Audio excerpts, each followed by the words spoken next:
Shri Guru Charana Padma Kevala Bhakati Sadma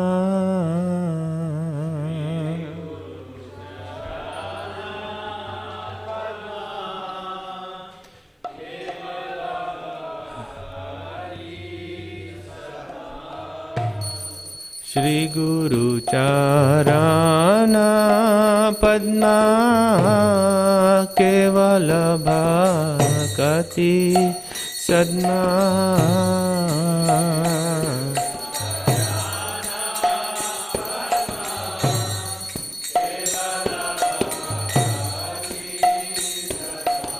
Vando Mui Savadhana Mate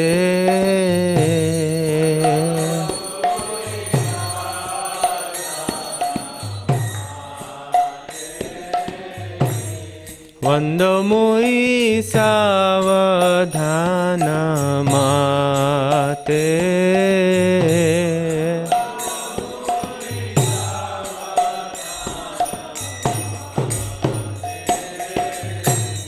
Jahara prasade bhai e bhavatoriya jai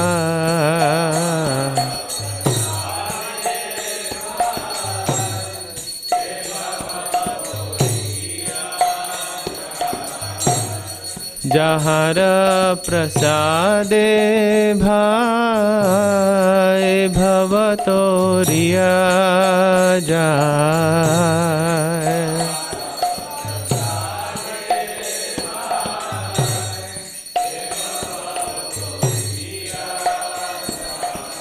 Krishna prapti hoy jaha haite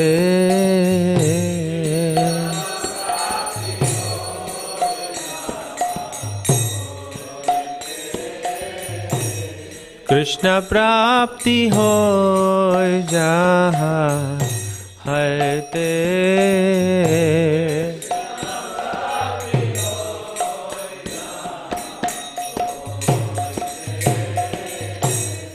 Guru mukha padma vakya chitte te koriya kya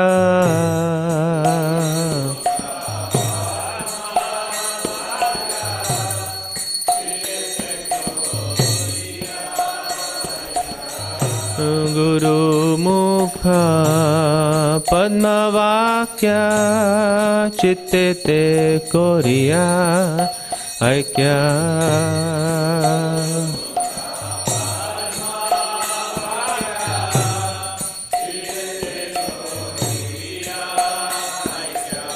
Arna kori ho mane asha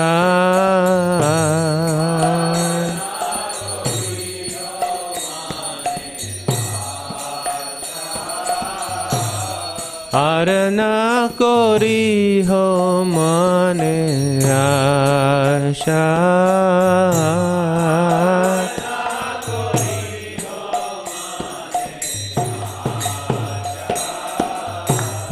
Shri गुरु चरणे रति ऐसे उत्तम गति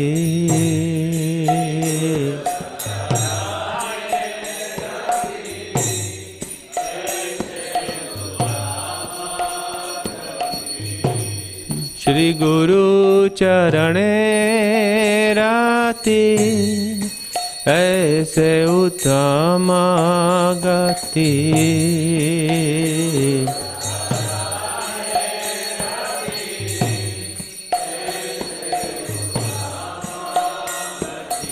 जे प्रसाद पुरे सर्व आशा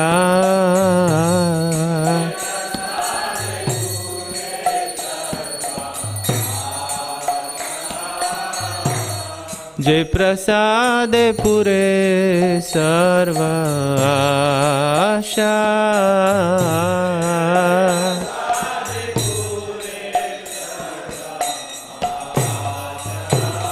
चक्षुदान दिलो जय जन्मे जन्मे प्रभु से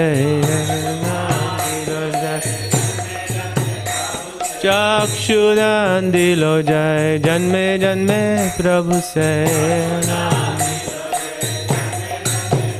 दिव्य ज्ञान हृदय प्रकाशितो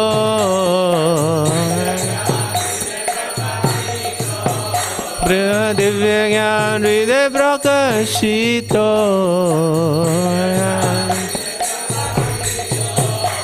प्रेम भक्ति जहाँ है ते अविद्या विनाश जाते प्रेम भक्ति जहाँ है ते अविद्या विनाश जाते वेद गाय जहर चरितो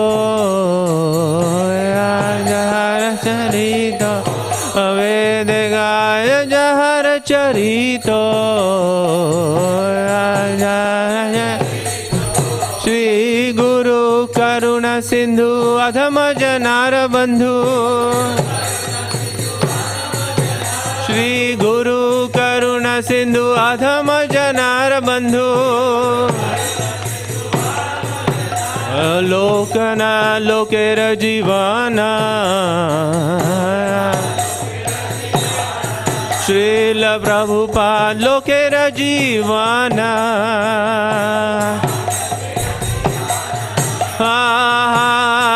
प्रभु कर दया देह मोरे पद छाया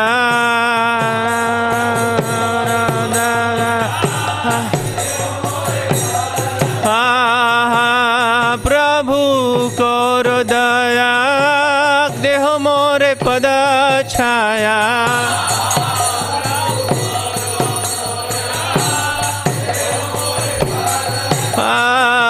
प्रभु कर दया देह मोरे पद छाया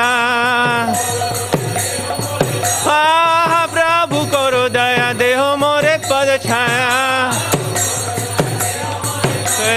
बेजास घुषुक त्रिभुवना बेजास घुषुक त्रिभुवना श्रील प्रभुपाद पतित पवना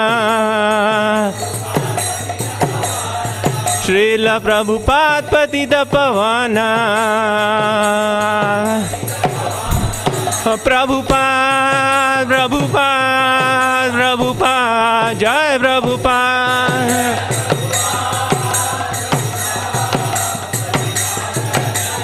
जय जय प्रभुपाद प्रभुपाद प्रभुपाद जय Prabhupada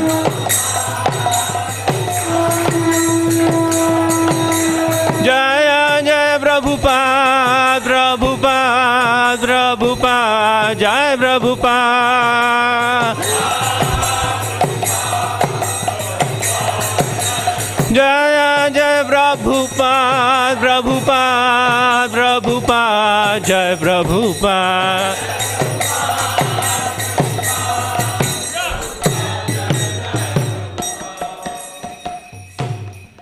ISKCON founder Acharya, BBD founder Acharya, His Divine Loving Grace, A.C. Bhaktivedanta Swami Srila Prabhupada ki.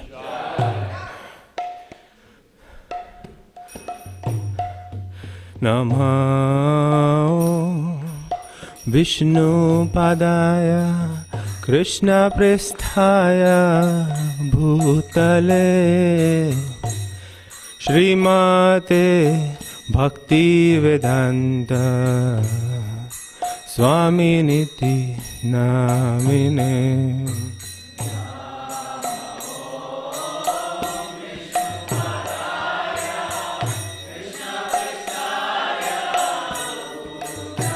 Jai Prabhupada. Bhakti.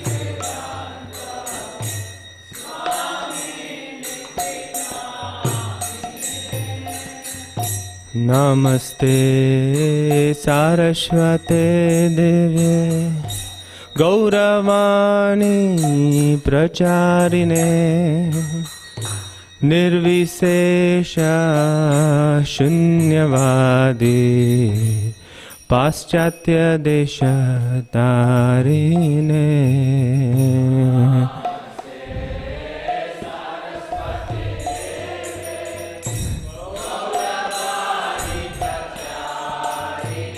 Jai Prabhupada.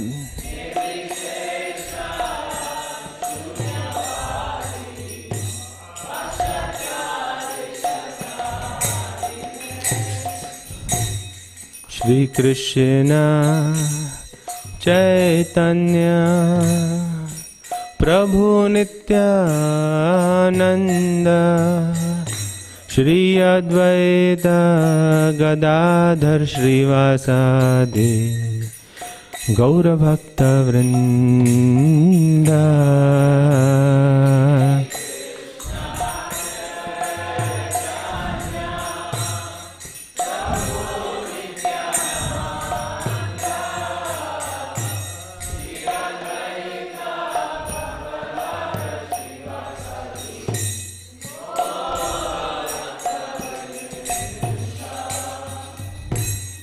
Shri Krishna Chaitanya Prabhu Nityananda Shri Advaita Gadadhar Shrivasadi Gaura Bhakta Vrinda.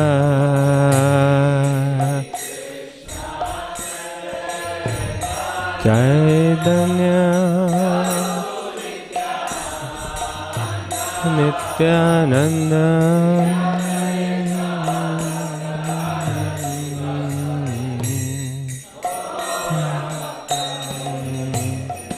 Jaya Shri Krishna Chaitanya Prabhu Nityananda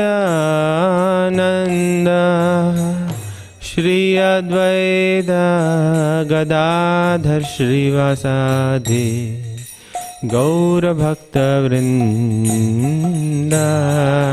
Shri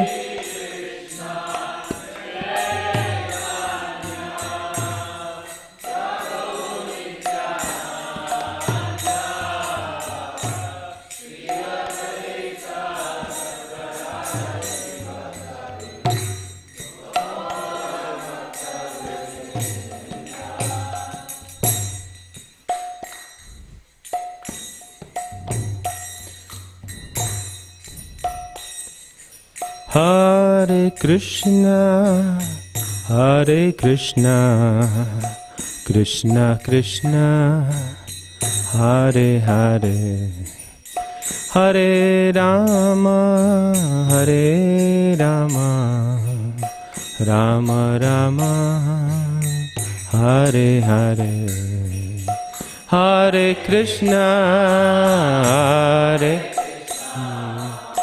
Krishna Krishna, Hare Hare, Hare Rama, Hare Rama, Rama Rama, Hare Hare Krishna, Hare Krishna, Krishna Krishna, Hare Hare, Hare Rama, Hare Rama, Rama Rama, Hare Hare, Hare Krishna, Hare Krishna, Krishna Krishna, Hare Hare, Hare Rama, Hare Rama, Rama Rama,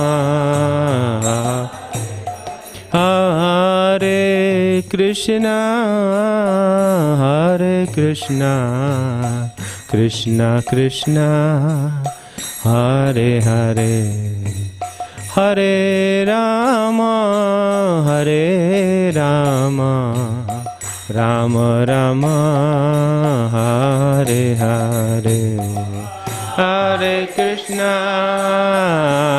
Hare Krishna, Krishna Krishna, Hare Hare Rama, Hare Rama, Rama Rama, Hare Krishna, Hare Krishna, Krishna Krishna, Hare Hare, Hare Rama, Hare Rama, Rama Rama, Hare Hare, Hare Krishna, Krishna Krishna, Hare Hare, Hare Rama, Hare Rama, Rama Hare Krishna, Hare Krishna, Krishna Krishna, Hare Hare, Hare Rama, Hare Rama, Rama Rama, Hare Hare, Hare Krishna, Hare Krishna, Krishna Krishna, Hare Hare, Hare Rama, Hare Rama, Rama Rama, Hare Hare, Hare Krishna, Hare Krishna, Krishna Krishna, Hare Hare, Hare Rama, Hare Rama, Rama Rama, Hare Hare, Hare Krishna, Hare Krishna, Krishna Krishna, Hare Hare, Hare Rama, Hare Rama, Rama Rama, Hare Hare. Hare Krishna, Hare Krishna, Krishna Krishna, Hare Hare, Hare Rama, Hare Rama, Rama Rama, Hare Hare, Hare Krishna,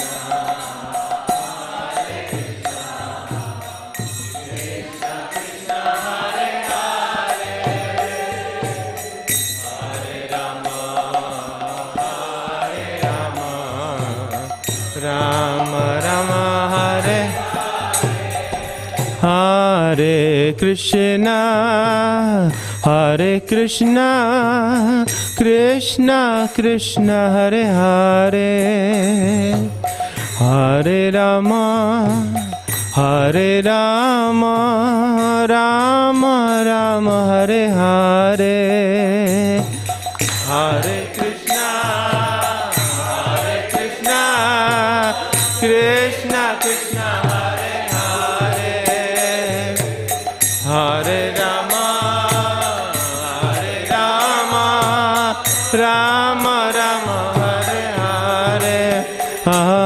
Hare Krishna, Hare Krishna, Krishna Krishna, Hare Hare, Hare Rama, Hare Rama, Rama Rama, Hare Hare.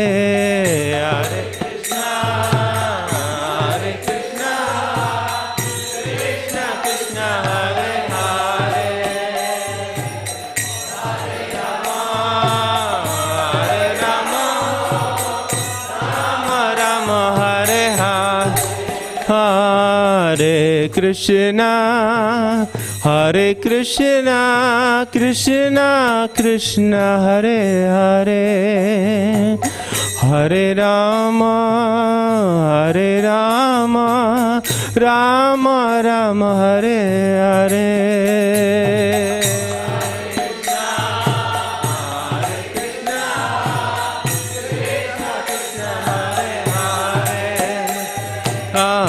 Hare Rama, Hare Rama, Rama Rama, Hare Hare, Hare Krishna, Hare Krishna, Krishna Krishna, Hare Hare, Hare Rama, Hare Rama, Rama Rama, Hare Hare, Hare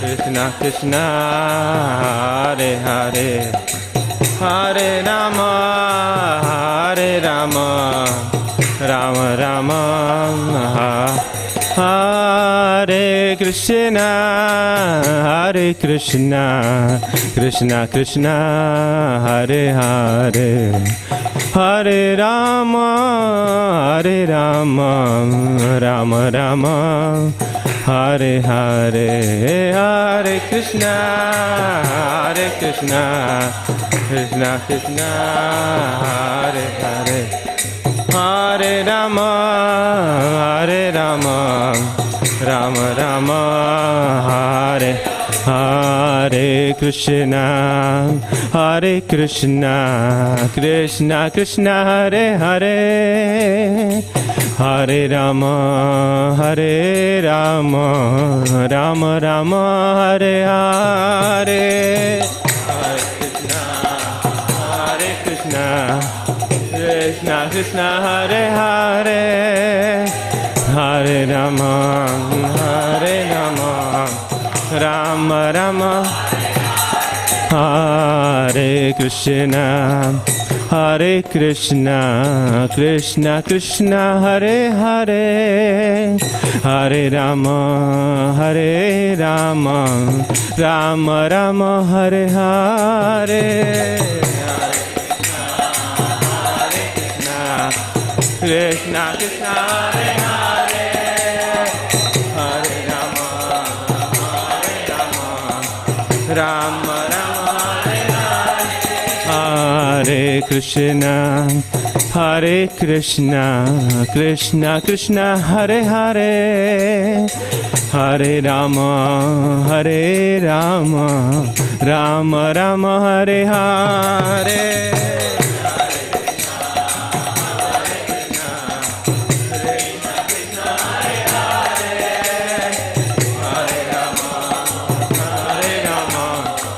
Rama Rama, Hare Hare, Hare Krishna, Hare Krishna, Krishna Krishna, Hare Hare, Hare Rama, Hare Rama, Rama Rama, Hare Hare, Hare Krishna,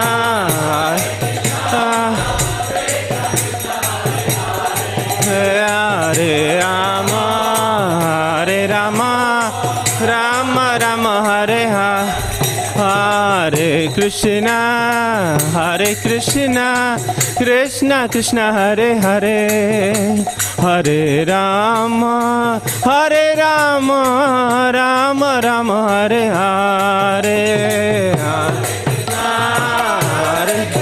Hare Hare, Hare Rama, Hare Rama, Hare Krishna Krishna Krishna Hare Hare Hare Rama Rama Rama Hare Hare Krishna Krishna Krishna Hare Hare Hare Rama Rama Rama Hare Hare Hare Krishna Krishna Krishna Hare Hare Hare Ram Ram Hare Hare Hare Krishna Hare Ram Ram Hare Hare Krishna Krishna Krishna Hare Hare Hare Ram Ram Hare Hare Hare Ram Ram Hare Hare Krishna Krishna Krishna Hare Hare Hare Ram Ram Hare Hare Hare Ram Ram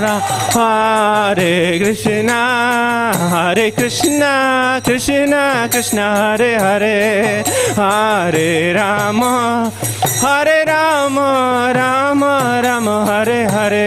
Rama Hare Hare Krishna Krishna Krishna Hare Hare Hare Rama Rama Hare Hare Krishna Hare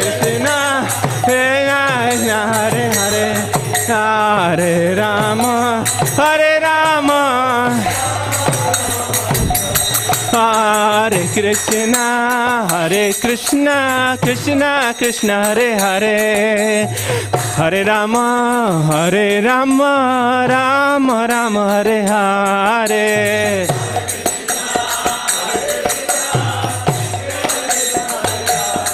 Hare Rama Rama Hare Hare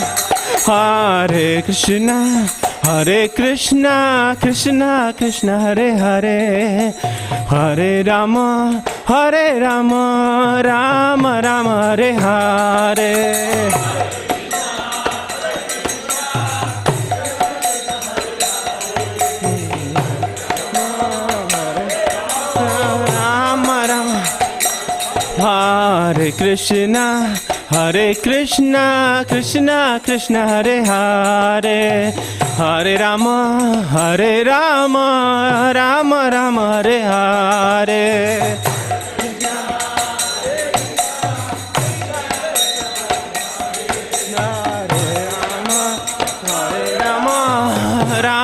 Hare Hare Hare Krishna Krishna Hare Hare Hare Rama Rama Hare Hare Hare Hare Krishna Krishna Hare Hare Hare Rama Rama Hare Hare Krishna Hare Hare Hare Rama Hare Krishna Krishna Hare Hare Hare Rama Rama Hare Hare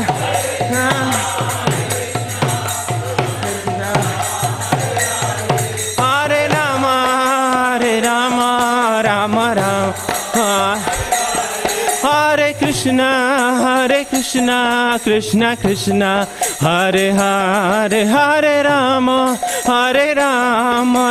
Rama Hare Hare Krishna Hare Rama Rama Jaya Prabhupada Jaya Prabhupada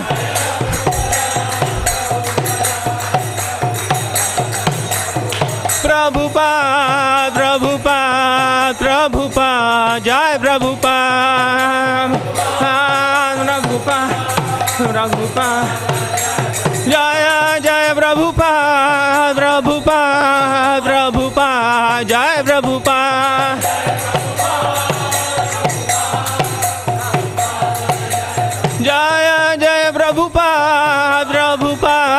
Prabhupada, Jai Prabhupada.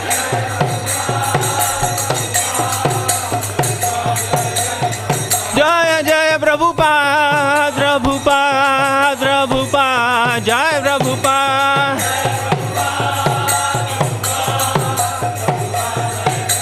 Jaya Jaya Prabhupada, Prabhupada, Prabhupada, Jai Prabhupada.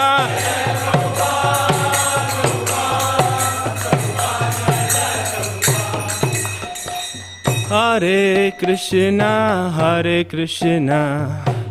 Krishna Krishna, Hare Hare, Hare Rama, Hare Rama, Rama Rama, Hare Hare.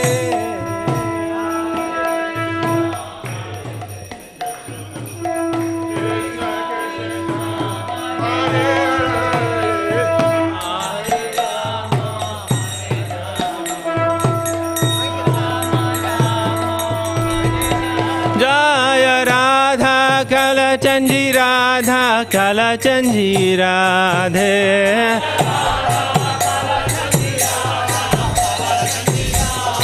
Jaya Narsimhadev Narsimhadev Narsimhadev Jaya Narsimhadev.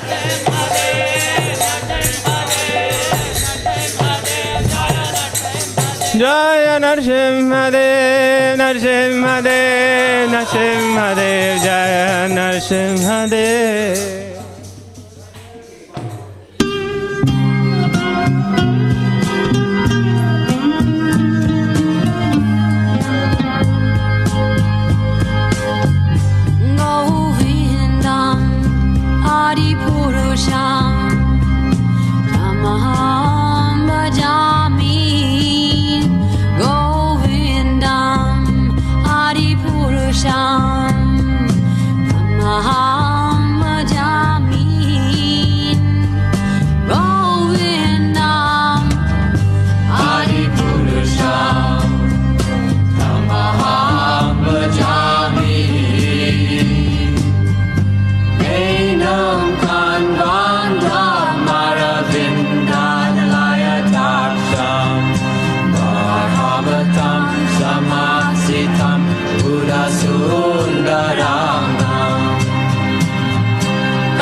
Go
Shri Radha Kalachandji ki jai. Shri Nrsimha Bhagavan ki jai.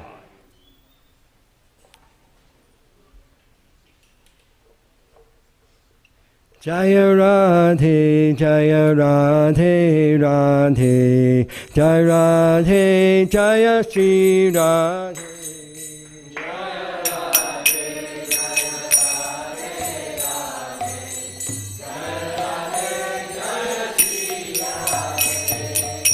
Jaya Radhe, Jaya Radhe, Radhe, Jaya Radhe, Jaya Shri Radhe.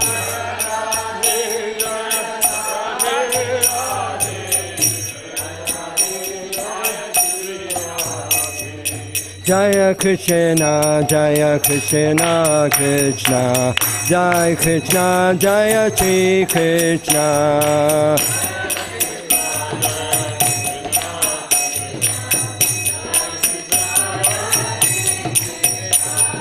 Jaya Krishna, Jaya Krishna, Krishna, Jaya Krishna, Jaya Shri Krishna.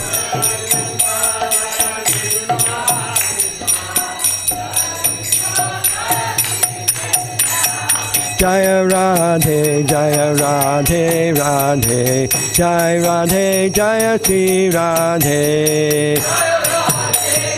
Follow! Jaya Radhe, Jaya Radhe, Radhe, Jaya Radhe, Jaya Shri Radhe.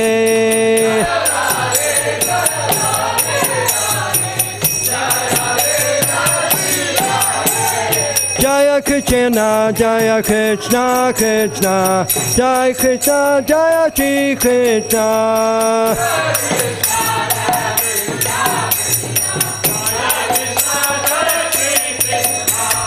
Jaya Radhe, Jaya Radhe, Radhe, Jaya Radhe, Jaya Shri Radhe.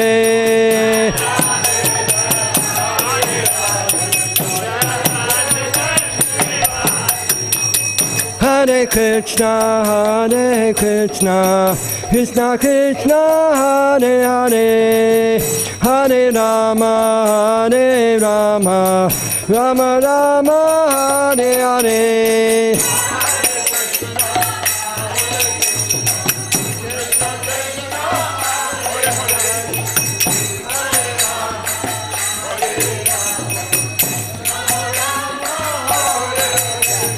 Hare Krishna, Hare Krishna, Krishna Krishna, Hare Hare, Hare Rama, Hare Rama, Rama Rama, Hare Hare. Hello. Hare Hare.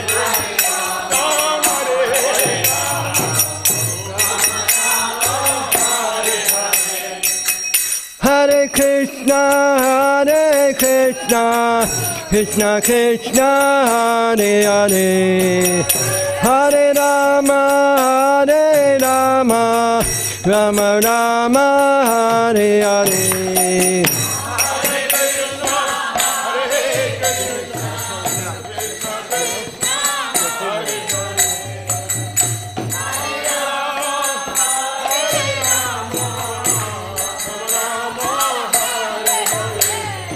Hare Krishna, Hare Krishna, Krishna Krishna, Hare Hare, Hare Rama, Hare Rama, Rama Rama, Hare Hare.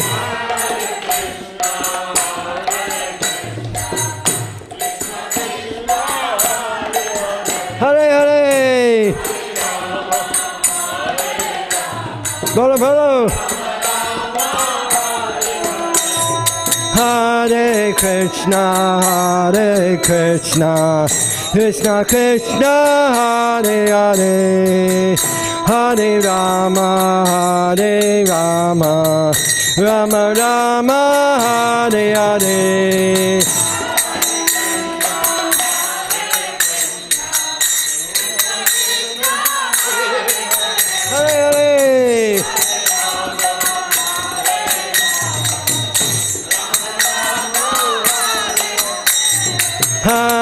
Hare Krishna, Krishna Krishna, Hare Hare, Hare Rama, Rama Rama, Hare Hare.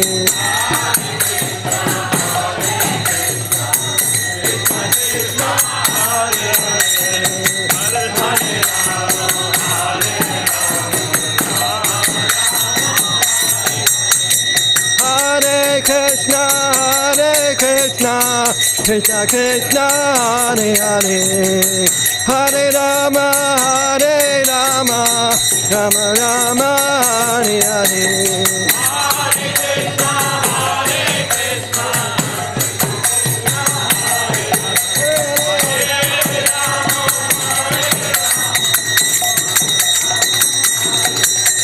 Hare Krishna, Krishna Krishna, Hare Hare, Hare Rama, Rama Rama, Hare Hare.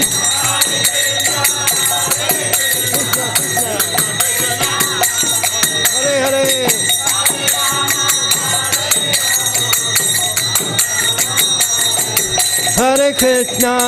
Hare Krishna, Krishna Krishna, Hare Hare, Hare Rama, Rama Rama, Hare Hare.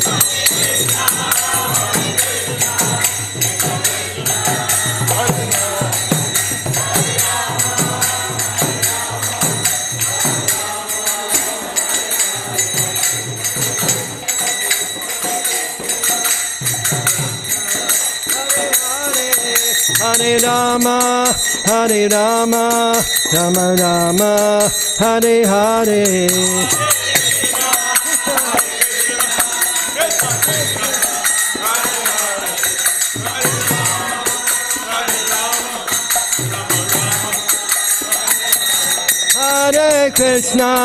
Hare Krishna, Krishna Krishna, Hare Hare, Hare Rama, Rama Rama, Hare Hare.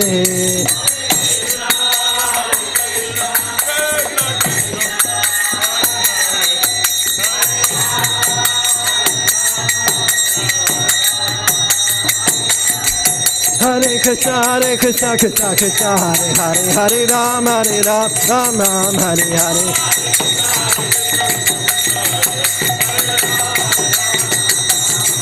Hare Krishna, Krishna Krishna, Hare Hare, Hare Rama, Ram Ram, Hare Hare.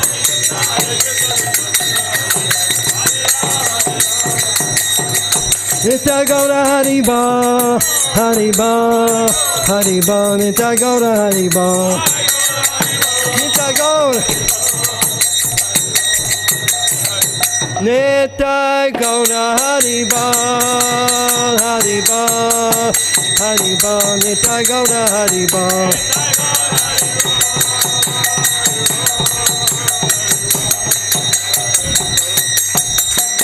Jaya Radhe, Jaya Radhe, Radhe, Jaya Radhe, Jaya Shri Radhe, Radhe Radhe.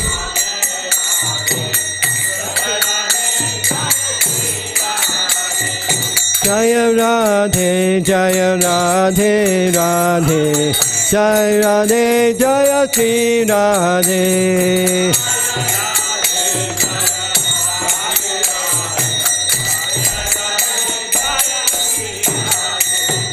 Jaya Krishna, Jaya Krishna, Krishna, Jaya Krishna, Jaya Shri Krishna.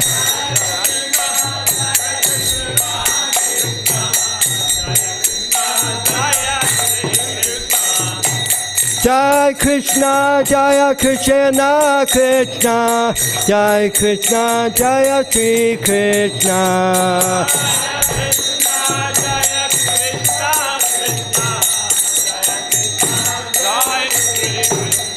Hare Krishna, Krishna Krishna, Hare Hare, Hare Rama, Rama Rama, Hare Hare.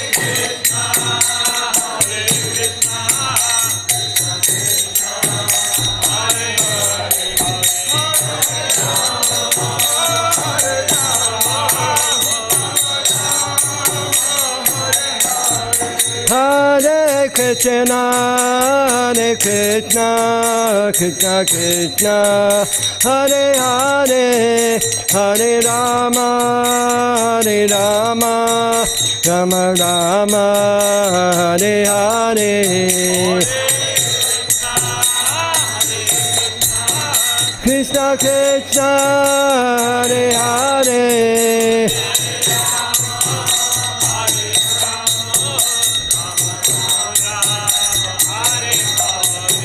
Jaya Nrsingadev, Jaya Nrsingadev, Jaya Nrsingadev, Jaya Nrsingadev. Narahari.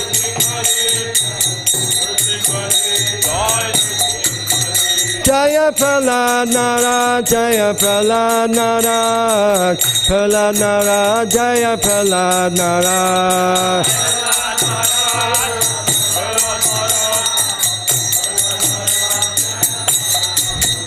Hare Krishna, Hare Krishna, Krishna Krishna, Hare Hare, Hare Rama, Hare Rama, Rama Rama, Hare Hare.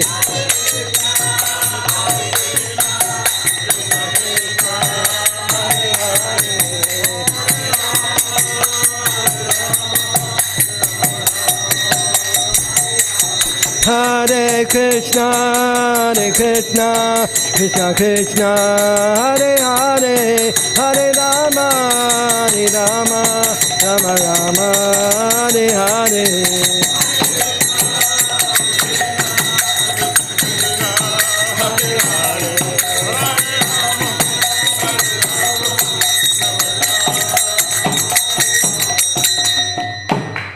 Jaya Radhe, Jaya Radhe, Radhe, Jaya Radhe, Jaya Shri Radhe, Radhe.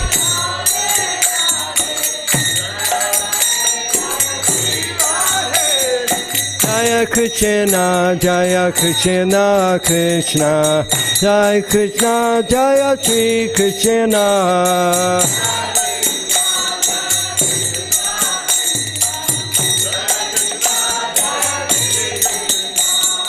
Jaya Radhe, Jaya Radhe, Radhe, Jaya Radhe, Jaya Shri Radhe.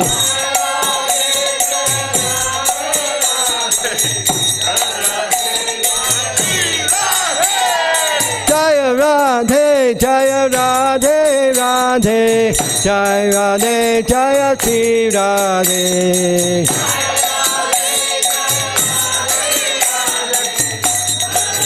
Prabhu, Prabhu, Prabhu, Jaya Krishna, Jaya Krishna, Krishna, Jaya Krishna, Jaya Shri Krishna.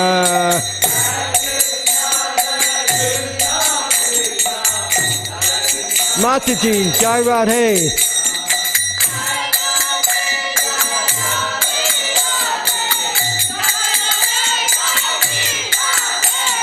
Jaya Krishna, Jaya Krishna, Krishna.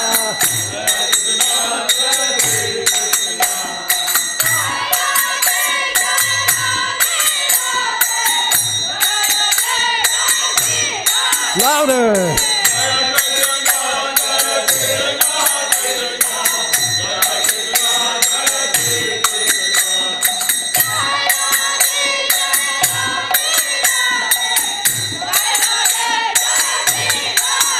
Hare Krishna, Hare Krishna, Krishna Krishna, Hare Hare, Hare Rama, Hare Rama, Rama Rama, Hare Hare.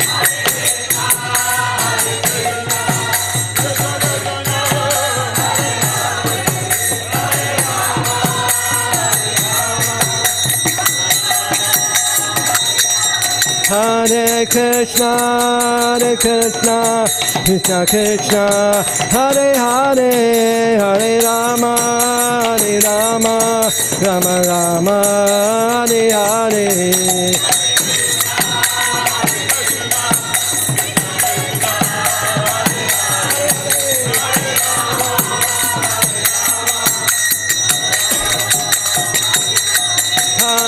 Krishna, Hare Krishna, Krishna Krishna, Hare Hare, Hare Rama, Hare Rama, Rama Rama, Hare Hare.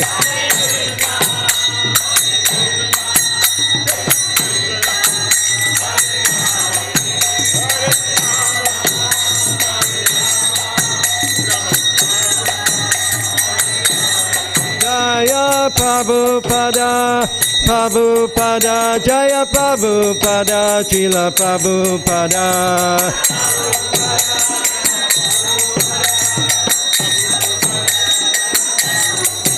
Prabhupada, Prabhupada, Prabhupada, Jaya Jaya Prabhupada.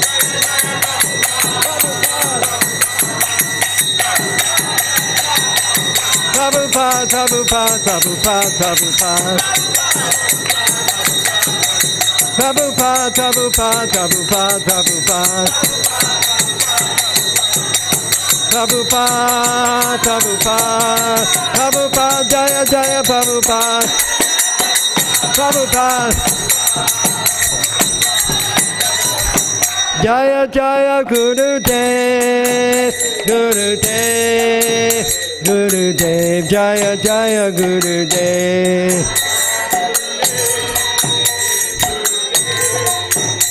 Gurudev.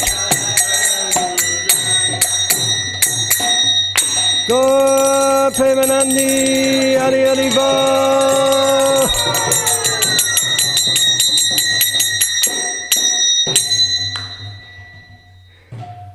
Jayam Vishnupad, Paramahansa Puravikacharya, Asatara Sata Shri Srimad, His Divine Grace Srila A.C. Bhaktivedanta Swami, Srila Prabhupada Ki Jai. Jayam Vishnupad, Paramahansa Puravikacharya, Asatara Sata Shri Srimad, His Divine Grace Srila Bhakti Siddhanta Saraswati Goswami Prabhupada Ki Jai. Ananta Koti Vaishnava Binda Ki Jai. Namacharya Srila Haridas Thakur Ki Jai. Prem Se Kaho Sri Krishna Chaitanya Prabhu Nityananda. Shri Advaita Gadadhar Srivasadi Gaur Bhakta Vrinda Ki Jai. Shri Shri Radha Krishna Gogopinath Shaimakunda Radhakunda Giri Govardhana Ki Jai. Shri Vrindavan Dham Ki Jai. Shri Mayapur Dham Ki Jai. Jamuna Mai Ki Jai. Ganga Mai Ki Jai. Tulsi Maharani Vrinda Devi Ki Jai.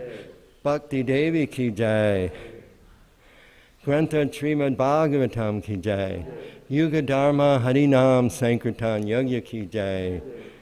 Holy Appearance Day of Lord Nrsimha Bhagavan Ki Jai.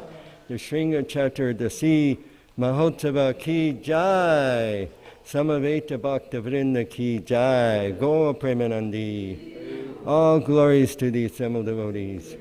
All glories to the assembled devotees. All glories to the assembled devotees. All glories to Sri Sri Guru and Gauranga.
Good morning, everyone.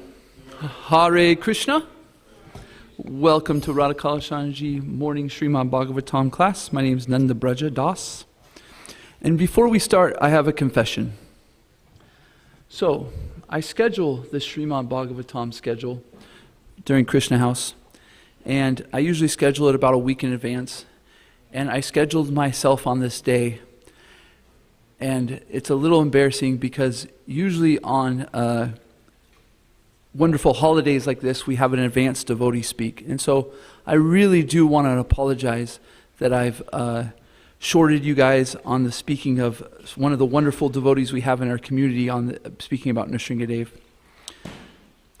However, we are very fortunate because we will continue with the Srimad Bhagavatam curriculum that we've been we've been doing. And the verse today we have, it fits like amazingly into the appearance day of Lord Nrsingadev.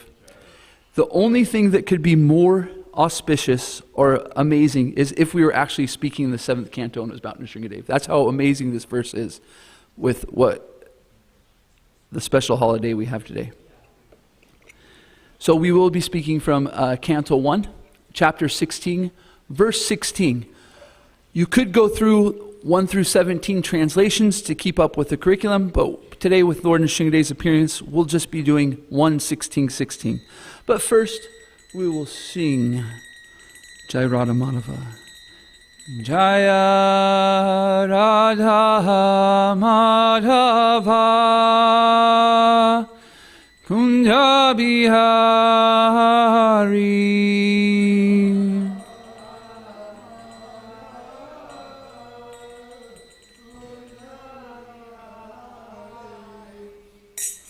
Jaya Radha Madhava Kunja Bihari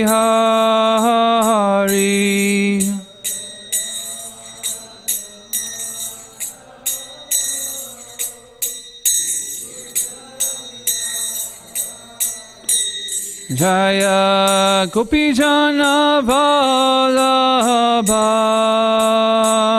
Girivaradari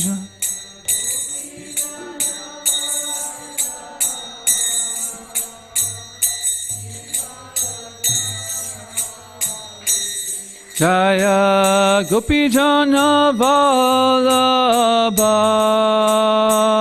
Girivaradari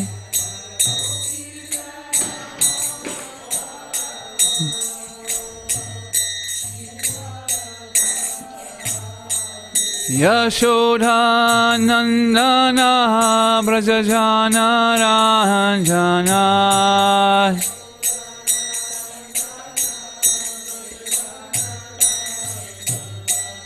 Yashoda Nandana Brajajana Ranjana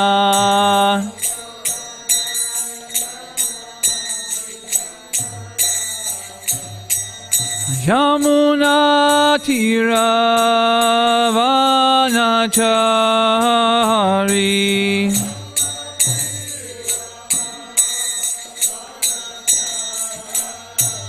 Yamuna Tiravanachari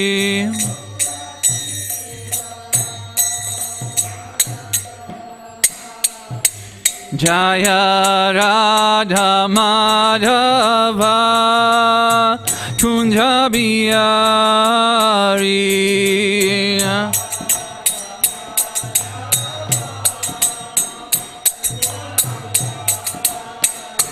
Jaya Radha Madhava Kunja Bihari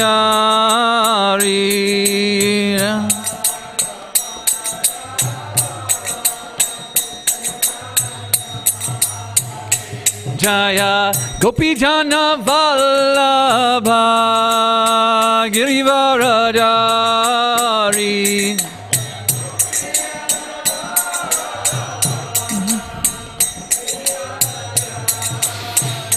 Jaya Gopijana Vallabha Girivardhari.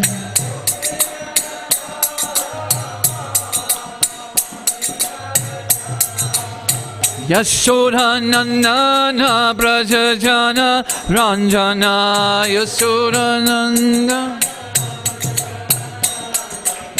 Yashodanandana Brajajana Ranjana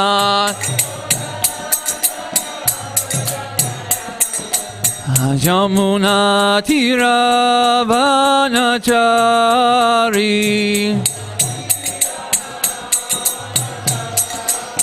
Yamuna Tiravanachari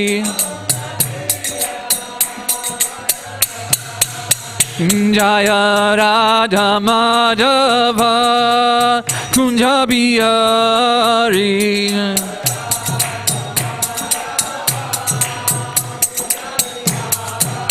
Hare Krishna Krishna Krishna Hare Hare Hare Rama Rama Rama Hare Hare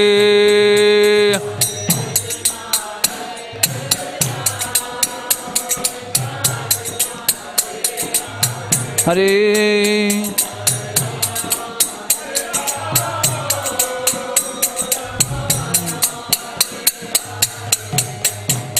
Hare Krishna Krishna Krishna Hare Hare Hare Rama Rama Rama Hare Hare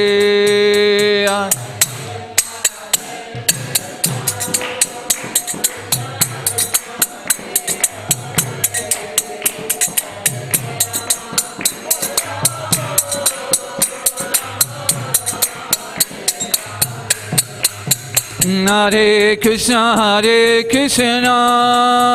Krishna Krishna Hare Hare Hare Rama Rama Rama Hare Hare Hare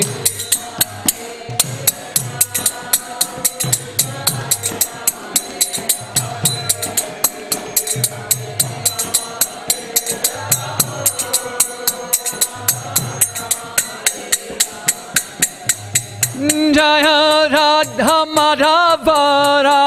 Madhava Shri Radhe Hara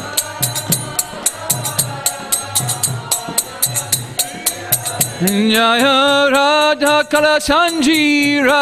Kalasanji Shri Radhe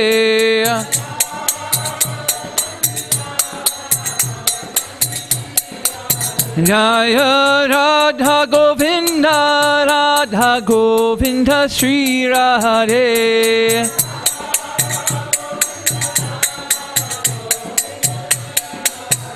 Jaya Nashingadev Jaya Nashingadev Jaya Nashingadev Jaya Nashingadev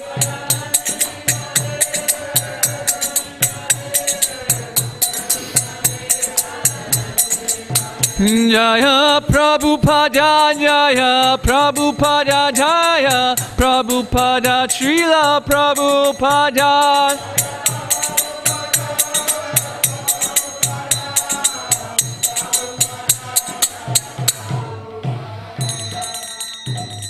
Shri Radha Madhava ki jai, Shri Radha Kalasanji ki jai, Sringadev Bhagavan ki jai, Srila Prabhupada ki jai. Please repeat. Om Namo Bhagavate Vasudevaya.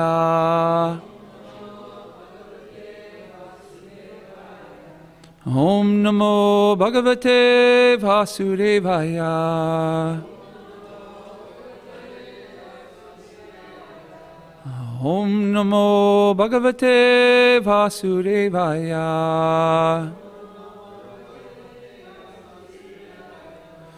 And you'll see a couple prayers on the screen here. And so we'll read the Sanskrit, the words above, and then we'll read the translation together. So please, Narayanam namaskritya naram chaiva narottamam devyam.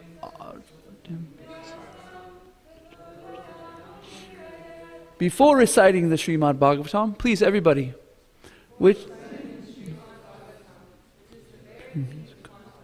one should offer respectful obeisances unto the personality of Godhead, Narayan, unto Narayan Rishi, the supermost human being, unto Mother Saraswati, the goddess of learning, and to Srila Vasudeva, the author.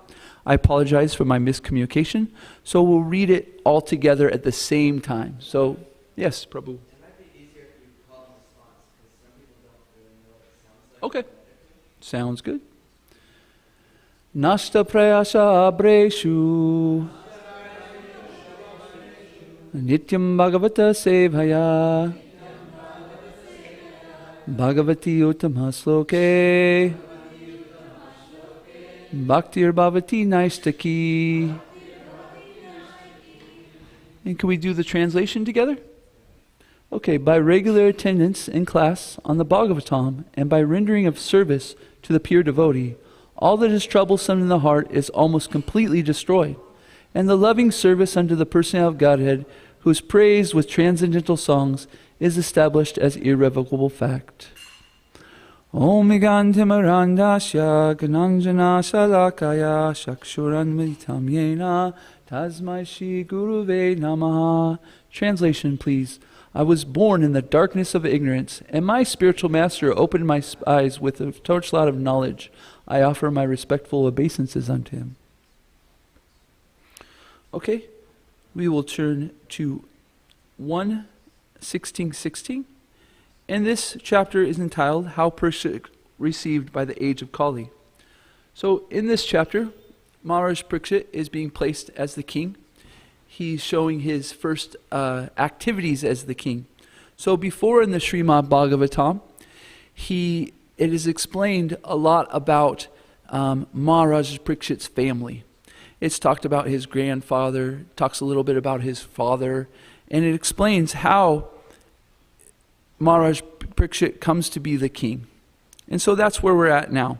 It's very, very condensed, very, very condensed, but just to give an idea of what's going on. A little bit, Maharaj Parikshit was saved by the Lord that in these times of the Srimad Bhagavatam, sages could use mantras to afflict weapons. So there was a weapon called the Brahmastra weapon that was afflicted by mantra. So similar at the time that when there was fire started by sages, they could literally speak a mantra and fire would start. So they had so many abilities, these wonderful abilities. And so one of the Brahmins casted a weapon to try to kill Maharaj Parikshit. Why did he try to kill Maharaj Parikshit? Because he was the last descendant of the line of family, and they wanted to end the line. But Krishna saved him. So Maharaj Parikshit, interesting enough, got to see Lord Krishna. And thank you so much, Mataji, you're very kind. Got to see Maharaj Parikshit in the womb of his mother. And Krishna was so beautiful to Maharaj Parikshit that when he was born, he was always looking for that supreme person. This is what Parikshit actually means. Could somebody help me here? It means always searching for? Yeah. Oh, yes, so he's always searching for Krishna again. So we'll go to this Canto 1, Chapter 16, Text 16.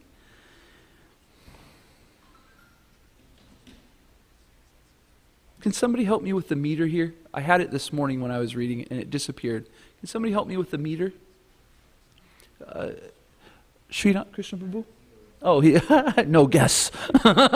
You don't know 1:16:16?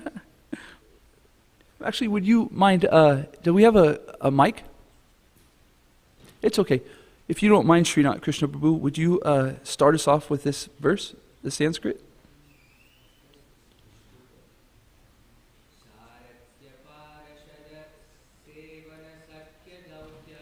Srata prasade sevana sakya datya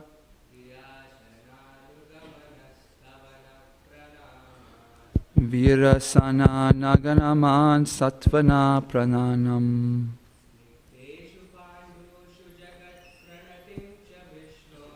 Snegdeshu Pandashu Jagadat Pranatya Chas Vishnur.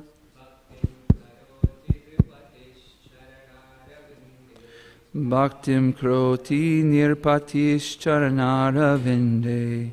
This is the meter I had, at least when I was singing, but sometimes when I sing songs I get stuck on the, so I can't get the meter.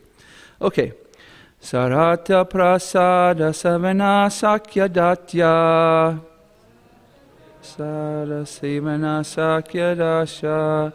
Virashana Gyamana Statvana Pranaman.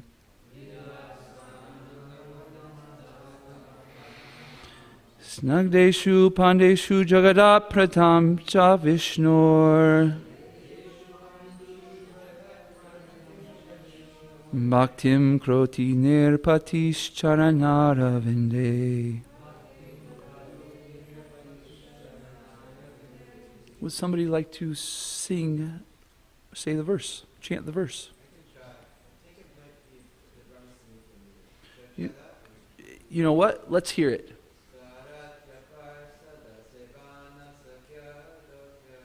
Shanyata Praishara Savana Shakya Dotya.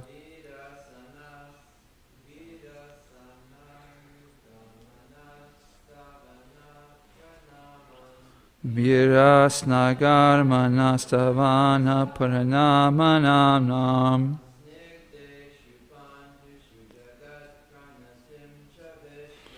Snegdeshu Pandeshu Gjarap Pratam Cha Vishnor.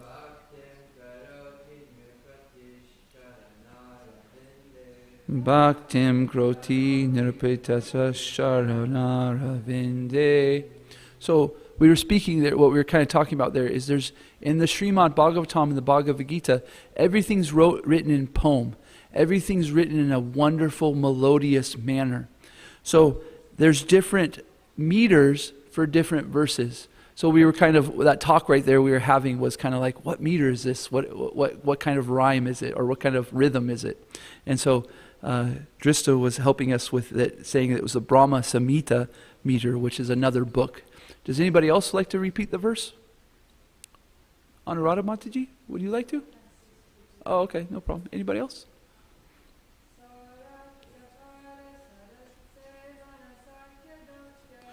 Sarata prasari sevana sakya natya.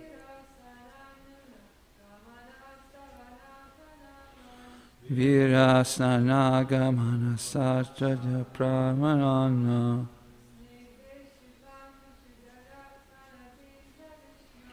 Snegdeshu Pandeshu Jagadat Pratam Cha Vishnur.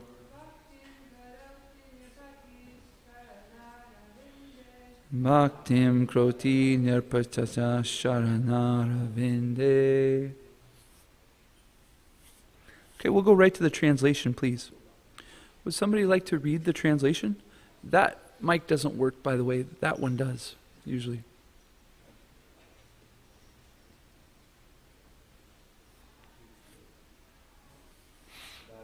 Oh, okay. I will do the translation and maybe we can get some new batteries. I think Srinath Krishna Prabhu will get it. Okay, Maharaj Parikshit heard that out of his causeless mercy, Lord Krishna, Vishnu, who is universally obeyed, rendered all kinds of service to the malleable sons of Pandu by accepting posts ranging from chariot driver to president to messenger to friend, night watchman, etc., according to the will of the Pandavas, obeying them like a servant and offering them obeisances like one younger in years. When he heard this, Maharaj Parikshit became overwhelmed with devotion to the lotus feet of the Lord. Purport by His Divine Grace, A.C. Bhaktivedanta Swami, Srila Prabhupada Ki Jai. Lord Krishna is everything to the unalloyed devotees, like the Pandavas. The Lord was for them the Supreme Lord, the spiritual master, the worshipable deity, the guide, the chariot driver, the friend, the servant, the messenger, and everything they could conceive of. And this the Lord also reciprocated the feelings of the Pandavas. Maharaj Parikshit, as a pure devotee of the Lord, could appreciate the Lord's transcendental reciprocation of the feelings of his devotees. And this he himself also was overwhelmed with the dealings of the Lord. Simply by appreciating the dealings of the Lord with his pure devotees, one can attain salvation. The Lord's dealings with his devotees appear to be ordinary human dealings, but one who knows them in truth becomes at once eligible to go back home, back to Godhead. The Pandavas were so malleable to the will of the Lord that they would sacrifice any amount of energy for the service of the Lord, and by such unalloyed determination they could secure the Lord's mercy in any shape they desired.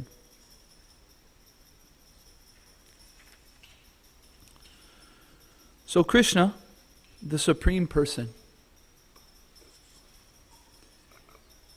is playing the part of so many different relationships with the Pandavas. The Pandavas are pure devotees of the Lord. What do we mean by pure devotees of the Lord? It means that they have no other desire than the happiness of Krishna. This is a pure devotee. Every activity that they do is for the pleasure of the Supreme Person.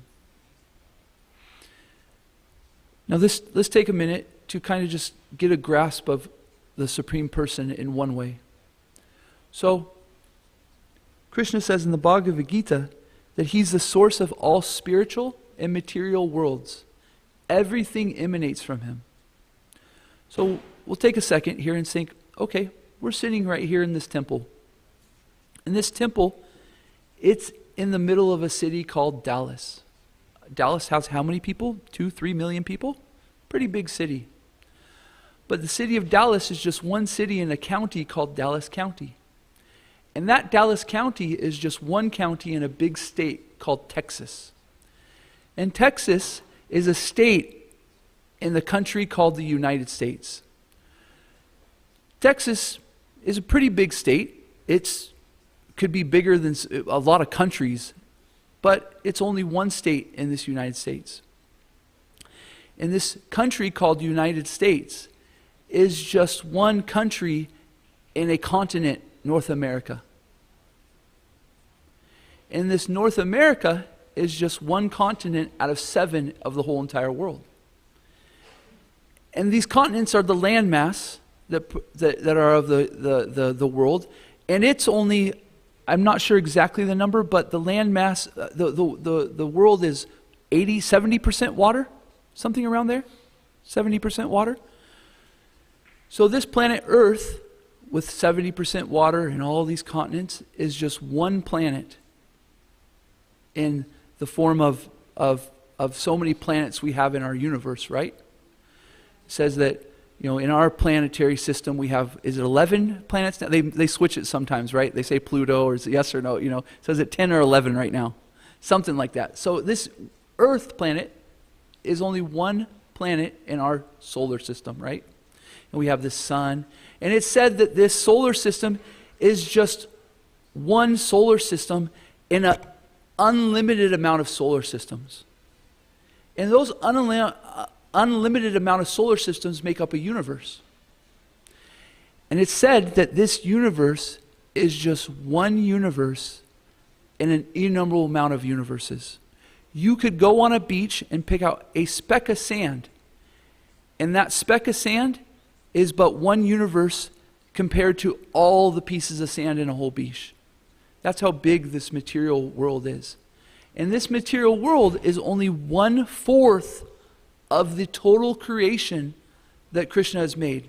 3/4 of it's the spiritual world. And so this creation, how gigantic and how big it is emanating from the Supreme Personality of Godhead, Sri Krishna. Now, that Sri Krishna, who all of this emanates from, has taken the position of Arjuna. In the Bhagavad Gita, we read about his position as a chariot driver. You guys have seen the President of the United States or some famous person drive up in their limo before, Yes? And they always sit in the back of the limo, right? And who's driving it? It's a chauffeur, right? They call it a chauffeur, the driver. When the famous person gets out, the paparazzi are taking pictures, and people are wooing, oh my gosh, this famous person. Nobody recognizes the chauffeur. So this supreme person, who is the creator of everything we just talked about, has taken the position of a chauffeur for his friend. Such a menial service, such a menial thing. And he has taken it up for his devotee. So, in the Bhagavad Gita, in the Mahabharata actually, which is part of the Bhagavad Gita, Krishna said, I'm not going to, this big battle came about, right? And it's family versus family, friends versus friends, teachers versus students, just a huge war. And Krishna says, you know what? I'm not going to fight in this war. However, one of the sides can have my army, and one of the sides can have me, but I won't fight. So the Pandavas, whose Arjuna is with, who Krishna becomes, so is the Pandavas who's Arjuna with, the other side says, oh, we want Krishna's army. Krishna's army is the biggest army, the best army. And they're like, I'll take the army. They think, oh my gosh, we've won this war. We've got Krishna's army. But Arjuna, who's the devotee, the friend of Krishna, says, I'm so happy that I've just got my Krishna. I don't even care he's going to fight, because he's my ultimate friend. And so, this is the coming of Krishna being the chariot driver of Arjuna. So he won't fight, but he'll be on the battlefield. And so he becomes the chariot driver, Krishna. So Krishna says in the Bhagavad Gita, I am equal to everyone. I'm not biased to one person and biased to another. I am equal to everyone. However, for my devotees, what can I do? I must reciprocate with my devotees. So how can we understand this? He's equal to everyone, but it doesn't quite seem like Krishna's equal to everyone. So what does he mean?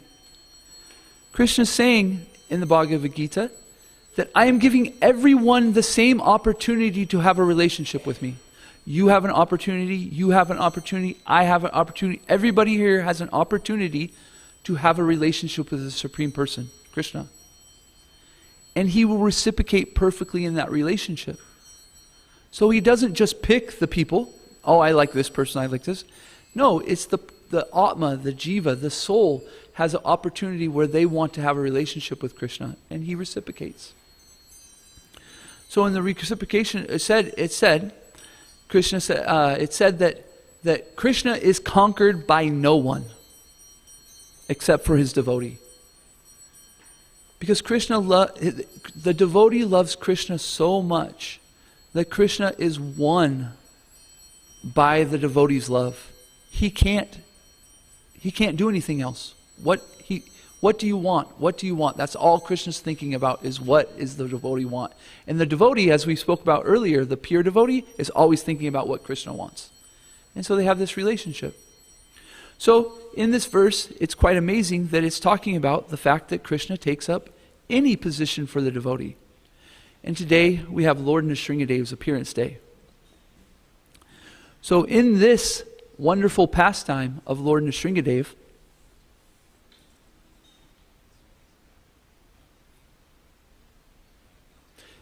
Drishtadyumna Prabhu is bringing up a picture of Lord Nrsingadev. Oh, any of them, right? How about the one with Prahlad, please? The one with Prahlad? How about the one with Prahlad, please? In the middle, down one more. Oh, it's okay. That one right there. That one's good. Yes, please.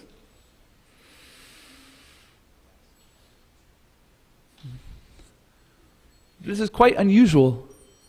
Yes, no? Yeah. Krishna, what? He has a lion head. He's sitting there in a half lotus. He has a lotus in his hand. And there's this little boy sitting there praying to him. So, the story of Lord Nrsingadev and why Krishna has taken this form. There's this great demon, named Hiranyakashipu. And he's an enemy of Lord Krishna. He's took it on himself that I am going to kill Lord Krishna. So Hiranyakashipu, desiring to kill Krishna, he wants to get some special powers. Matter of fact, he wants to become eternal. He doesn't want to die. He wants to get the boon that he can't not die. So he starts to do sacrifices to Lord Brahma. Lord Brahma is the Lord of the universe. So there's people in this universe, in this creation, that are souls just like you and I. However, they have great positions. They're like the part of the government of Krishna. And Lord Brahma is the creator of the universe. So he has great power, and some people will think that he is God himself, but even Lord Brahma in his book says, nope, Krishna has given me all my power, and he's given me the power to create.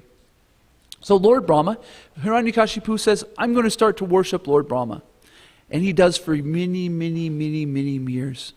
And eventually Lord Brahma becomes happy with him. And he says, I'm so happy with your sacrifice and your devotion to me, I'm willing to give you a boon. And so Hiranyakashipu says, well, I want to be eternal. I don't want to die. Give me this boon that I cannot die. And Lord Brahma says, I'm sorry. Even I will die. So how can I can't give you something I don't have. So please, ask me something different. So Hiranyakashipu is a demon, but there's a lot of people that have evil characteristics or bad intentions that are very powerful. And Hiranyakashipu is very powerful. So he's very intelligent, so he asks for some boons. And right now I'd like to ask the audience who knows this story, what are some of the boons that Hiranyakashipu asked for from Lord Brahma? Drishtadyumna, can you please tell us one? He said,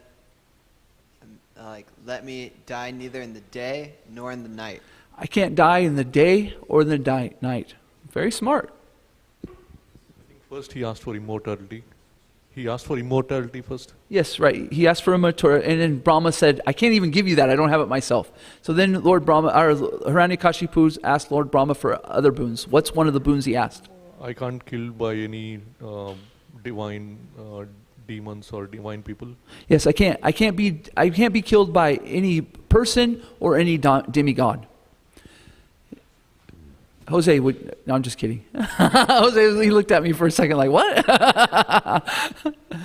Not to be killed inside or outside. He said, I cannot be killed inside or outside. So we got so far, I can't be killed by humans or demigods. It's a little bit different. Anyways, right, exactly. He says, I can't be, to go on that, he says, I can't be killed by any animals, beasts, or persons, including demigods. He says, I can't be killed inside, I can't be killed outside, I can't be killed in the day, and I can't be killed at night. I can't be killed in the land or in the air. I can't be killed on land or the air. This is a pretty smart, this is pretty intelligent. I can't be killed by any weapon. I can't be killed by the hands of any person or by any weapon, right? Right. Okay, let's sit here. He can't be killed at night. He can't be killed by day. He can't be killed inside. He can't be killed outside. He can't be killed by day or night. Did I say that again? He can't be killed by any weapon. He can't be killed by hands. He can't be killed by any beast. He can't be killed by any man. And? Was it, correct me if I'm wrong, was it anything living or dead, right? Or I'm thinking of a different pastime? Anything living or dead? I cannot be killed by anything living or dead. Wow. Did you got something? It sounds to me like he's immortal. Pretty smart. So Brahma says, here you go. Here's these boons. Okay? So Hiranyakashipu, with these boons, he goes on a rampage and starts taking over everything. Nobody can stop him. It's said that he was so powerful, he didn't just take over the earthly planet, he took on all planets, the lower planets and the above planets. He was the king of everything in the material world. So, the demigods, we spoke about some people that are the government of Krishna with powers. Even they couldn't do anything. So they decided, let's go pray to Krishna, let's go ask for some help. Okay? And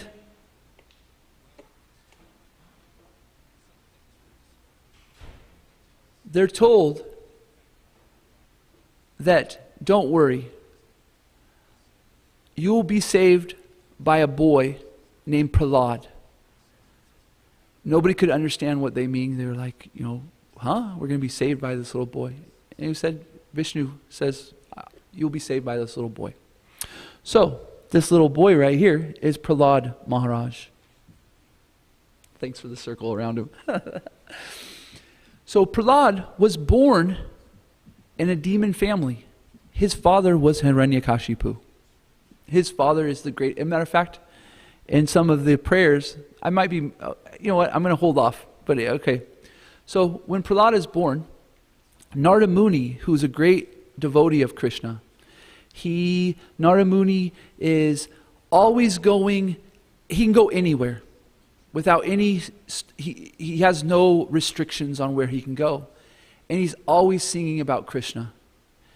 And he's always going, Narada Muni is known for being mischievous, you could say. He stirs up the pot. He's a big pot stirrer.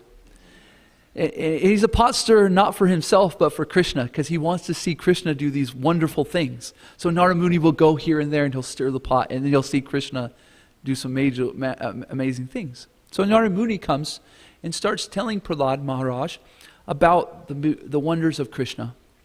So by hearing from this great devotee Narada Muni, Prahlad Maharaj is a pure devotee of Krishna. Everything is, all Prahlad Maharaj is, the only focus for Prahlad Maharaj is Krishna. So his father and his family start seeing these activities. They say, okay, we need to send Prahlad to the demon school. No, I'm not kidding. There's a school where there's Hiranyakashipu and his great conquering decided we're gonna create these schools, and all the kids can learn how to be great demons and how to kill the demigods. So Prahlad goes to this school, and Prahlad starts to tell all these students. We're gonna wait for the picture. Oh, that's good. This is funny. Prahlad starts telling all the other demon boys about how great Krishna is. He starts preaching. He says, guys, the person who created us, the person who created everything is so wonderful.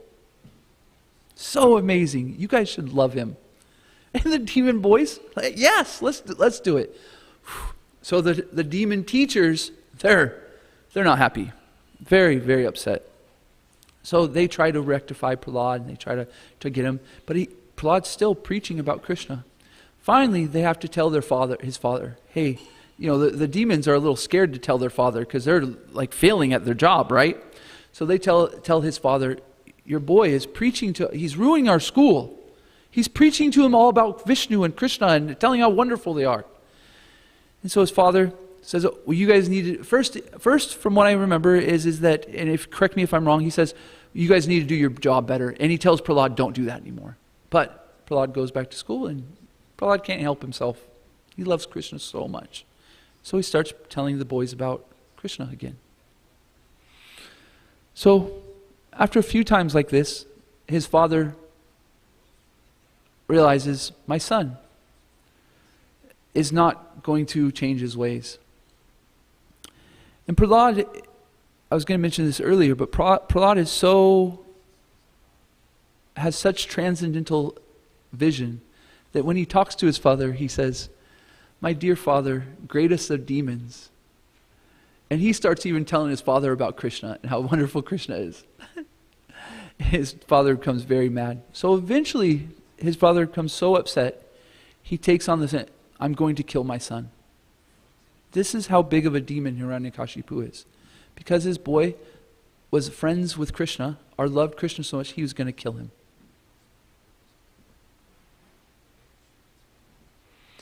So he starts advising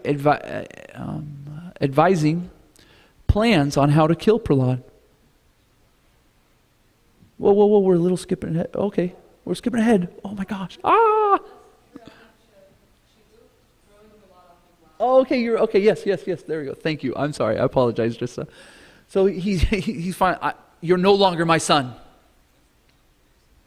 So they started advising ways, advising, is that the correct word? Ways to kill Prahlad. Huh? Yeah, okay. So, my next question to you all is, what are the ways on how Hiranyakashipu tried to kill Prahlad? Yes, I'm saying the ways, because you'll find out in a second that he failed over and over and over. What is one way that Hiranyakashipu tried to kill Prahlad Maharaj? He threw him into a stampede of elephants. Stampede of elephants. Threw his son in a stampede of elephants. Aditi. Threw him off a cliff. Threw him off a cliff. Dristadumna. All right. Sorry, Baldi. Jose. Just kidding. Trying to boil him in oil. Tried to boil him in oil. This is a real demon. I mean, threw his son in a stampede of elephants, threw him in a boil of oil, threw him off a cliff. What else? He threw him in a pit of snakes. Pit of snakes. Venomous. All venomous snakes. Threw him in there. Janaki. After he threw him off the cliff, he threw a mountain on top of him. Threw a mountain on top of him. That's how strong Hiranyakashipu is. Literally could lift up mountains and throw them. Is it like, it really, to our perception, we really can't understand it. But this is the power of sacrifice, that people can get powers like this. And yet they're nothing compared to the power of Krishna. Wait, go ahead. He poisoned his food. Poisoned his food. Jai Guranga, do you know of any other way that Prahlad? He had his assistants try to stab him with knives and things. Is there any more way? I mean, this is. Aditi, can you think of anything else? Anybody else remember a way? Drista's got more. Tied him up to elephants and tried to pull him apart. Is that what you're gonna say? Anyways, go ahead. I believe he put him on the lap of his sister, and his sister had this boon where she couldn't be burned by fire, but they lit a fire underneath him, and they expected Prahlad to burn with his sister. They were his dad was gonna burn him alive. This is evil. Like incomparable evil, uncomprehendable evil. Okay, so, but you can imagine that each time Prahlad comes out unscathed, not even scratches, and still smiling, and still willing to talk about his love of his heart, or the worship, or his focus of his life, his love of his life, Krishna, right? So his dad is getting quite frustrated, right? He's like, I have the power to conquer worlds. I have the power to conquer, I have the power to kill demons. I have the power to kill demigods. I have the power to rule over the upper, middle, and lower planetary system, but I can't kill this boy. What's going on?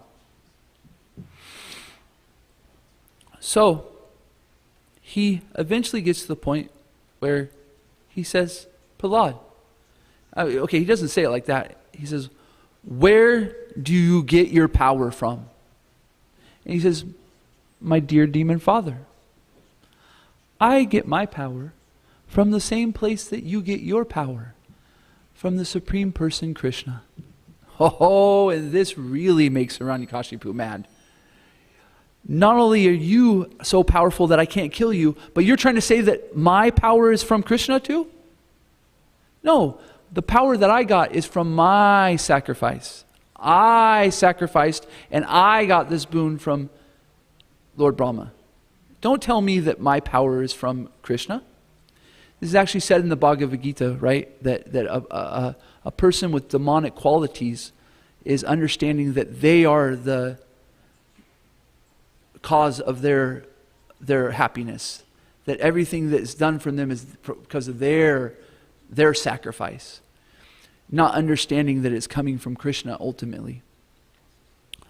So, Prahlad says, my father, my dear father, my power comes from the same place your power comes from.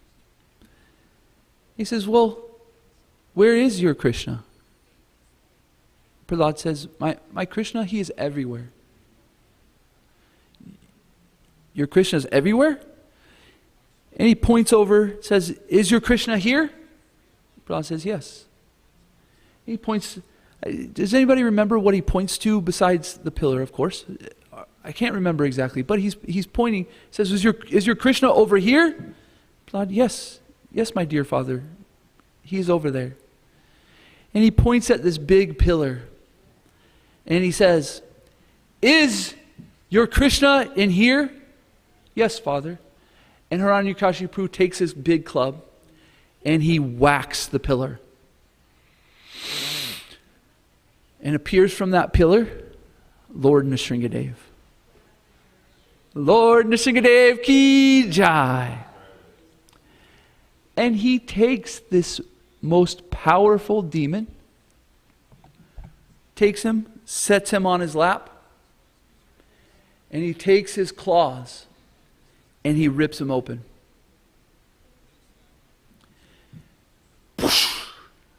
Rips him open. And he continues to dismember Hiranyakashipu. And there's a song that we sing in the morning, each morning, called the Nrsinga prayers. Because we sing these Nrsinga prayers because we love Krishna. And we say, Krishna, you're so kind, please protect me. And in part of it, it says that, I'm going to skip around a little bit in the song. It says that Hiranyakashipu's chest was so hard, it was like rock. It was stone-like. And the chisel-like fingers of Lord Nrsingadev could rip through the chest of Hiranyakashipu like nothing. Matter of fact, later it says, Lord Nrsingadev, you have killed Hiranyakashipu like a person grabs a wasp and pops it, kills it. This great demon who has conquered 3 worlds, who the demigods can't kill, has been defeated by a little 5-year-old boy, and then eventually by Krishna, who comes and pops him like a little wasp. Whoa, time out, Nanda Braja. Hiranyakashipu had boons where he couldn't die. Oh, did Krishna cheat?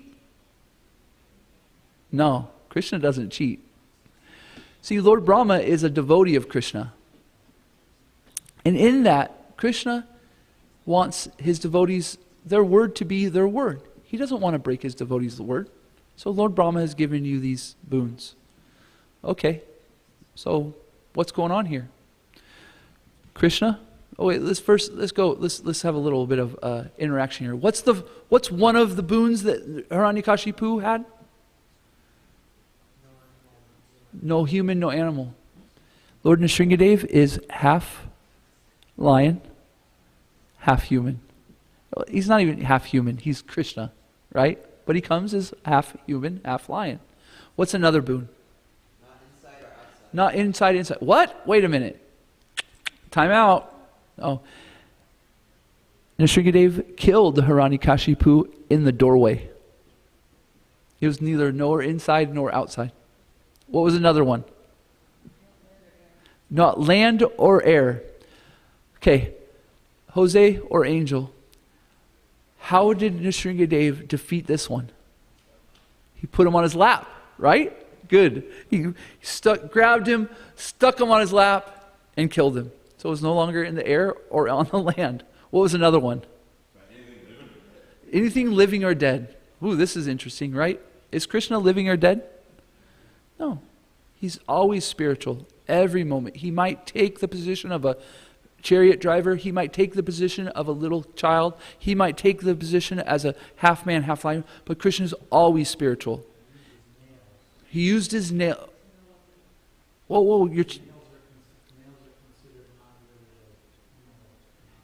well, that's the one where he says, I won't be killed by hand or by weapon, right? And so Jaigaranga's pointing out that,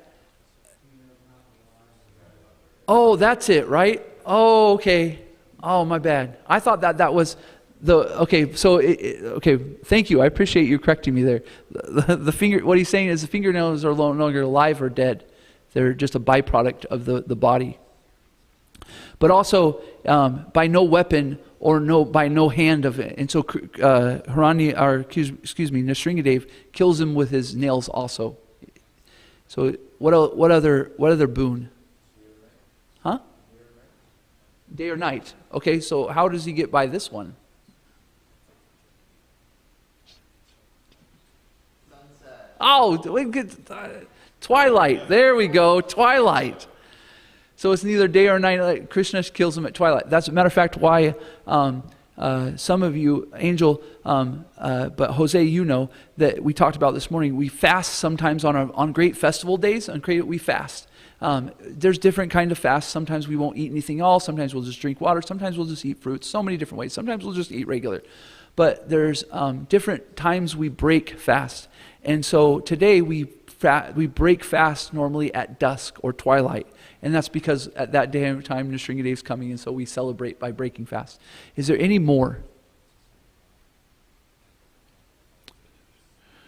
Night or day. Anybody think of any other of the boons? I think that's it, right? So, you can see how intelligent this great demon Hiranyakashipu is, but Krishna is even more intelligent. He's thinking, I'm now immortal. No one can kill me. I have all these boons. I've tricked, life. Sometimes the scientists are kind of like thinking like this: how can we trick life? How can we bend it in a way that we can use material nature in our ways? But Krishna is always the supreme person, and he always has a way to be the supreme person, and he always has a way to eventually to correct things. And so he has corrected this wrong of Hiranyakashipu by continuing to his word of his devotee still being true, and he's protecting his devotee Prahlad. So my point in the beginning is that this verse in Srimad Bhagavatam speaks about the wonderful things that Krishna has done for his devotee, being a chariot driver, being what does it say? Friend, night watchman. All these differences according to his devotees' desires. And Krishna also does these wonderful pastimes, like Lord Nrsingadev, where he's also doing these amazing things for his devotees. I think that I will end there. We're about at 9 o'clock. So sometimes we go a little bit over on festival days because of fasting and stuff like that. So if you're not fasting and we've caused you not to eat, I apologize, but there'll be plenty of prasadam out there. Any questions, comments, enlightenments on this wonderful story of Lord Nrsingadev? Please. Bali Prabhu. Thank you for the very nice class, Prabhu. It's always nice to be here. So, I know there are unlimited amount of things, but can you please speak on what are some of the things Lord Nrsingadev represents for the devotee?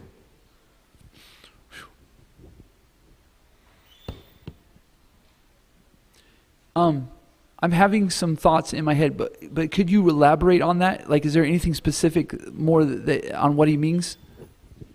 What is benefit derived from serving Lord Nrsingadev as opposed to Okay. Lord Krishna or in addition to or? I got you. So we were mentioning before that we sing to Lord Nrsingadev in the morning, right? And that so Srila Prabhupada, our founder Acharya, right here, he is the teacher of our movement. He is the guru of our movement, and he's written so many books to help us to understand Krishna consciousness.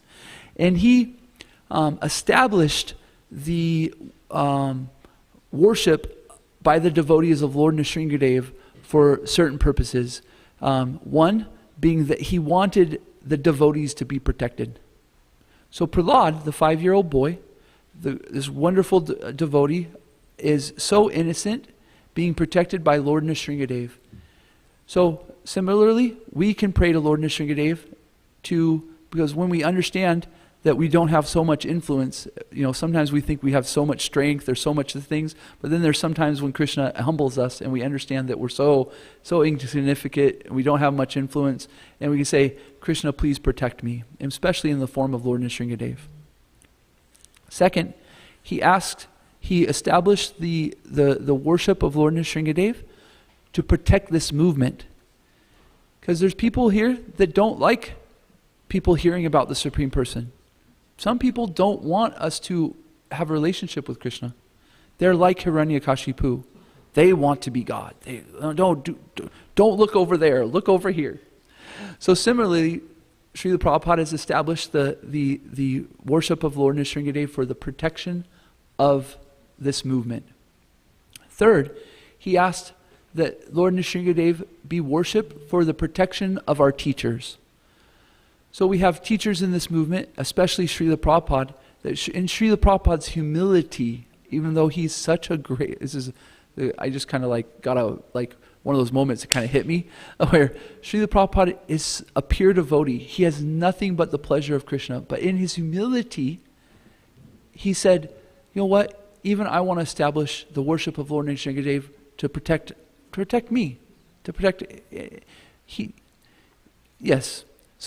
and protect the teachers of our movement. So the people that are helping spread this and stuff, spread this movement through their preaching and their activities and their teachings, he wants them to be protected. So we can understand through all three of these that Lord Nrsingadev is a protector. He will to protect the devotee in these three different ways. Is that okay? Thank you. Dristadumna Prabhu.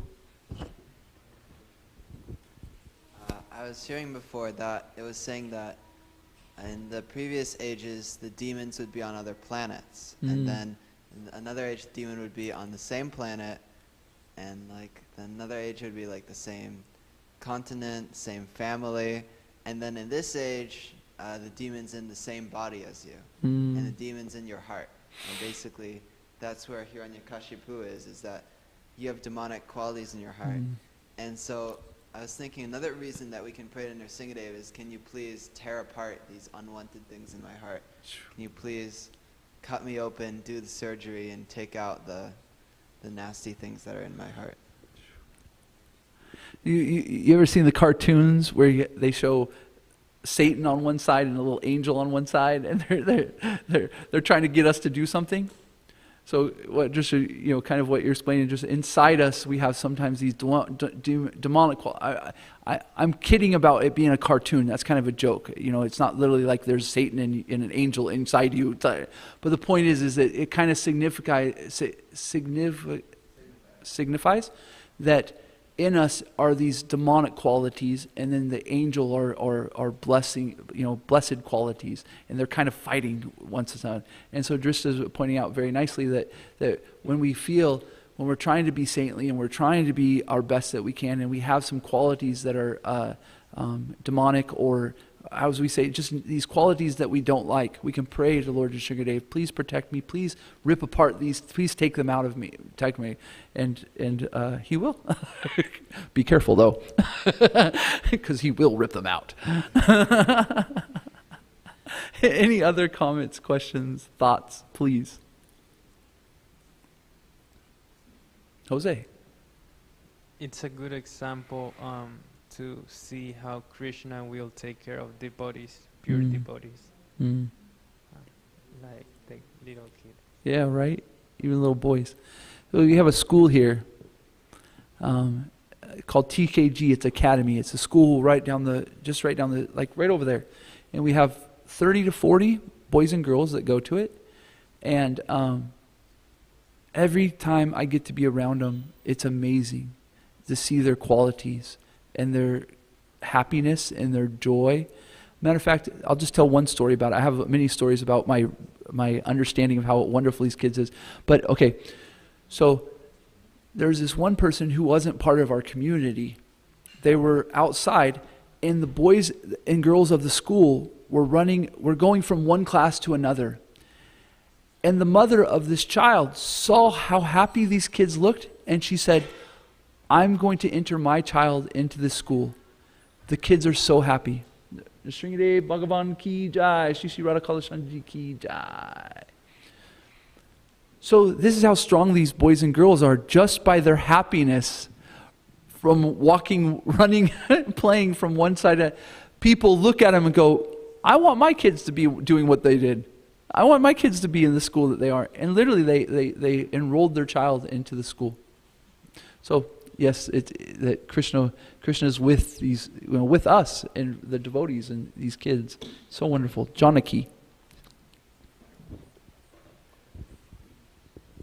Yeah, I really like the point that Jose just made too, because it makes me think that Prahlad knew that he was going to be protected. He had already gone through so much, everything, and still he was just so fearless. And it's because he knew that Nrsimhadev or Krishna would protect him, no matter what. And so sometimes, like, we go through our days, and sometimes we feel anxious, or we kind of feel like, oh, I got so many things to do or whatever. But really, we can have faith that everything's going to be okay as long as we focus on Krishna and we're trying to, give our love to him and try to act in a way that pleases him. He's going to protect us. There's nothing that will, shovel us down, and that can make us fearless. Jai Guranga, can you say something, please? Yeah, we're talking about Nrsimhadev, but also what is, the devotee is always glorifying the Lord, and the Lord is always glorifying his devotees. So the same thing that the devotees are saying, that it really exemplifies or amplifies the full surrender and full faith of Prahlad, that even though maybe after two of the incidents, somebody who's not so elevated would think, what the heck, where's Krishna? I mean, I just got put in a pot of oil. Where's Krishna protects his devotees, right? Like he's going through. So what is he protecting is the devotees' loving sentiments, because sometimes, as we see, even pure devotees, they may not get saved from the external circumstance. They may die in a car crash, or they may die of a disease. Not may, but we're all going to die. And then where are we being saved is that our devotional sentiment is always increasing. That Krishna is giving us increased dependence on him, and usually that means calamities. A lot of times when Prabhupada said that for the pure devotee, that Krishna takes everything away from them. Then the only thing they have is to rely on Krishna's mercy. So those that are really surrendered, Krishna takes everything away. So that's elevated. So yeah, Prahlad's full understanding that Krishna's going to give me his love in all circumstances. The externals may be, he's giving me his love by my father trying to kill me in so many horrific ways. That was also seeing Krishna in those things too, but also seeing Krishna's love is going to be, is there. That is Krishna's love also. Jai. Krishna. One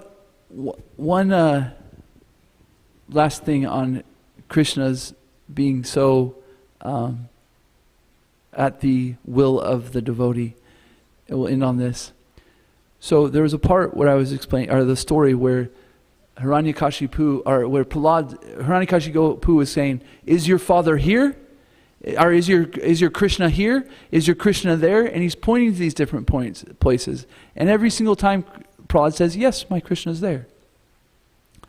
And it's said that the reason why Prahlad was saying, yes, he's there, is he could literally see Lord Nrsingadev at every place that his father was pointing. And it's said that Lord Nrsingadev, Krishna, was a little embarrassed because he'd be running over, he'd point over here, and so Krishna would run over there. And he'd point over there, and Krishna would run over there. And he'd point over there, and he'd run.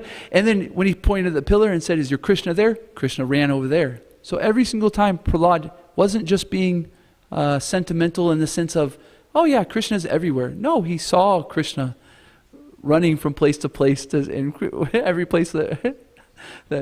So even Krishna is willing to be a little embarrassed for his devotee. That's how much he loves us, is that he's willing to, take up this crazy form as Lord Nrsingadev and half man, half lion, for the protection of his devotees.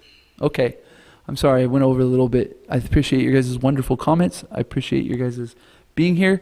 I really had fun in that class. I hope you guys did too. Let's go with Lord Nrsingadev Bhagavan Ki Jai. Shri Shri Radhakala Chandraji Ki Jai. Srila Prabhupada Ki Jai. Srimad Bhagavatam Ki Jai. Gaura Pramanande Hari Hari Bol. All glories, assembled devotees.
Why are we celebrating Hiranyakashi Poo? This is crazy. That's funny. I didn't even think about that. Thank you. Let it be, let it be brought to the attention of the managers of this important point here.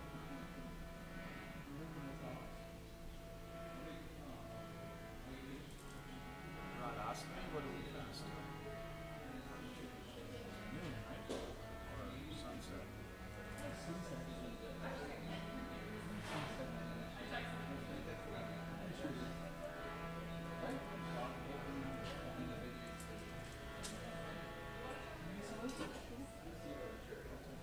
Yeah, that's how we know that Radharani's not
might just.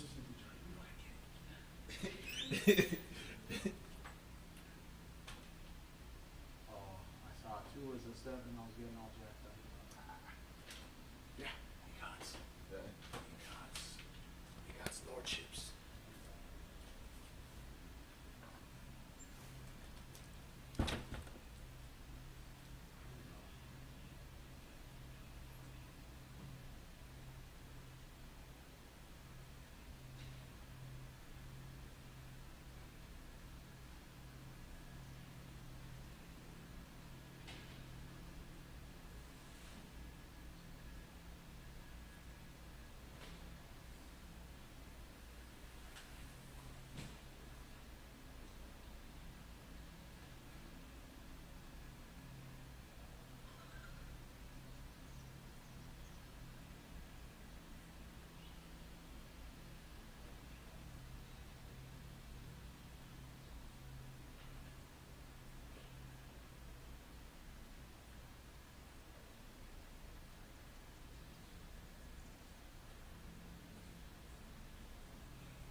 devotee of the Lord. All the demigods circumambulated her.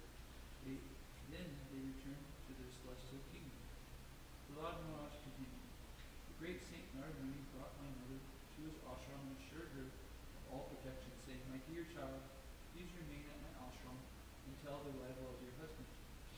After accepting the instructions of the Devarisi Narada, my mother stayed in his care, without fear from any direction, as long as my father, the king of the Datyas, had not become free from the severe austerity.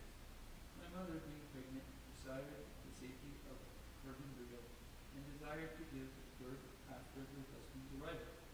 Thus she stayed at Narada Muni's ashram, where she rendered service under Narada Muni with great devotion. Narada Muni delivered his instructions both to me, who was within the womb, and to my mother, who was engaged in rendering service. Because he was naturally extremely kind to the fallen souls, being in a transcendental position, he gave instructions on religion and transcendental knowledge. These instructions were free from all material contamination. Because of the long duration of time that passed, and because of her being a woman and therefore less intelligent, my mother has forgotten all these instructions, but the great sage Narada blessed me, and therefore I could not forget them. Prahlad Maharaj continued, "My dear friends, if you can place your faith in my words, simply by that faith you can also understand transcendental knowledge, just like me, although you are small children. Similarly, a woman can also understand transcendental knowledge and know what is spirit and matter.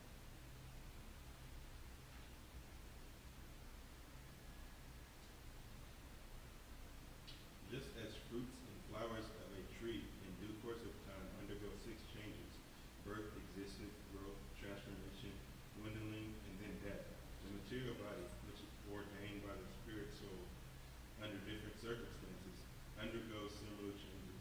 However, there are no such changes for the spirit soul.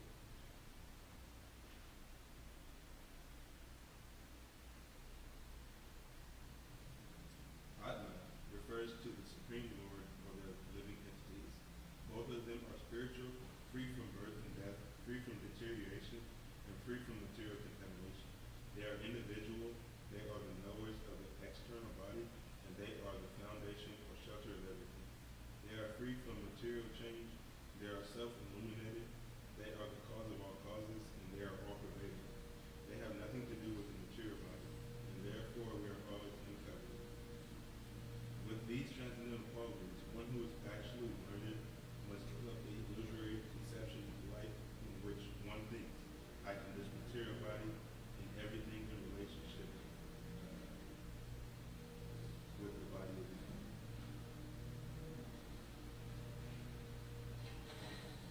An expert geologist can understand where there is gold and by various processes can extract it from the gold ore.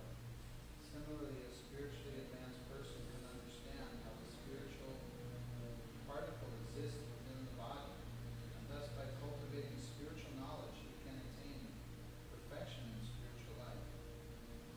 However, as one who is not expert cannot understand where there is gold, a foolish person who has not cultivated spiritual knowledge cannot understand how the spirit exists in the body.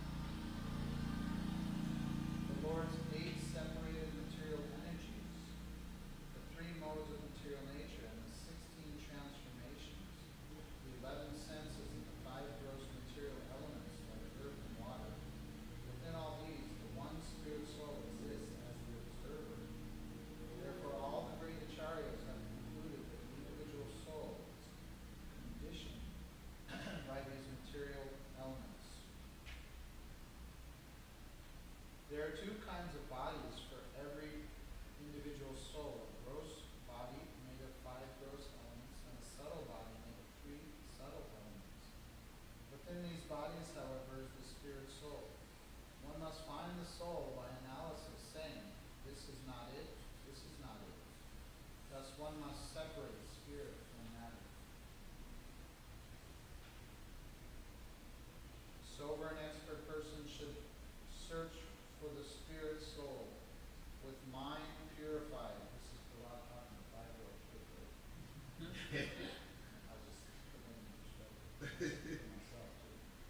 Sober and expert persons should search for the spirit soul with minds purified through analytical study in terms of the soul's connection with and distinction from all things that undergo creation, maintenance, and destruction. Intelligence can be perceived in three states of activity: wakefulness, dreaming, and deep sleep. The person who perceives these three is to be considered the original master, the ruler, the supreme personality of God. As one can understand the presence of the air by the aromas it carries, so, under the guidance of the Supreme Personality of Godhead, one can understand the living soul by these three divisions of intelligence. These three divisions, however, are not the soul. They are constituted of three modes and are born of activities. Through polluted intelligence, one is subjected to the modes of nature, and thus one is conditioned by material existence. Like a dreaming state in which one falsely suffers, material existence, which is due to ignorance, must be considered unwanted and temporary. Therefore, my dear friends, O sons of the demons, your duty is to take to Krishna consciousness, which can burn the seed of fruitive activities, artificially created by the modes of material nature, and stop the flow of intelligence in wakefulness, dreaming, and deep sleep. In other words, when one takes to Krishna consciousness, his ignorance is immediately dissipated. Of the different processes recommended for disentanglement from material life, the one personally explained and accepted by the Supreme Personality of Godhead should be considered all perfect. That process is the performance of duty by which the love of the Supreme Lord develops. One must accept the bona fide spiritual master and render service unto him with great devotion and faith. Whatever one has in one's possession should be offered to the spiritual master, and in the association of saintly persons and devotees, one should worship the Lord, hear the glories of the Lord with faith, glorify the transcendental qualities and activities of the Lord, always meditate on the Lord's word of speech, and worship the deity of the Lord strictly according to the injunctions of the Shastra and the Gita. One should always remember the Supreme Personality of Godhead in the localized representation as the Paramatma, who is situated in the core of every living entity's heart. Thus, one should offer respect to every living entity according to that living entity's position or manifestation. By these activities, as mentioned above, one is able to cut down the influence of the enemies, namely lust, anger, greed, illusion, madness, and jealousy. And when thus situated, one can render service to the Lord. In this way, one surely attains the platform of loving service to the Supreme Personality of Godhead. One who is situated in the devotional service is certainly the controller of his senses, and this he is a liberated person. When such a liberated person, the pure devotee, hears of the transcendental qualities of the activities of the Lord's incarnations for the performance of various pastimes, his hair stands on end on his body, tears fall from his eyes, and in his spiritual realization his voice falters. Sometimes he very openly dances, sometimes he sings loudly, and sometimes he cries. Thus he expresses his transcendental jubilation. When the devotee becomes like a person haunted by a ghost, he laughs and very loudly chants about the qualities of the Lord. Sometimes he sits to perform meditation, and he offers respects for every living entity, considering him a devotee of the Lord. Constantly breathing very heavily, he becomes careless in social etiquette and loudly chants like a madman. Hare Krishna! Hare Krishna! Oh my Lord, Master of the universe!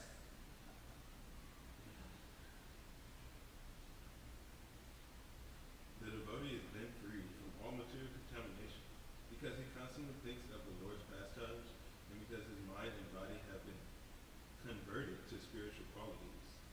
Because of his intense devotional service, his ignorance, material consciousness, and all kinds of material desires are completely burned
not engaging in devotional service?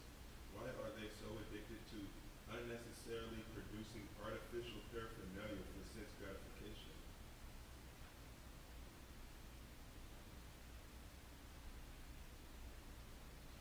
One's riches, beautiful wife, and female friends, one's sons and daughters, one's residence, one's domestic animals like cows, elephants, and horses, and one's treasury, economic development, and sense gratification.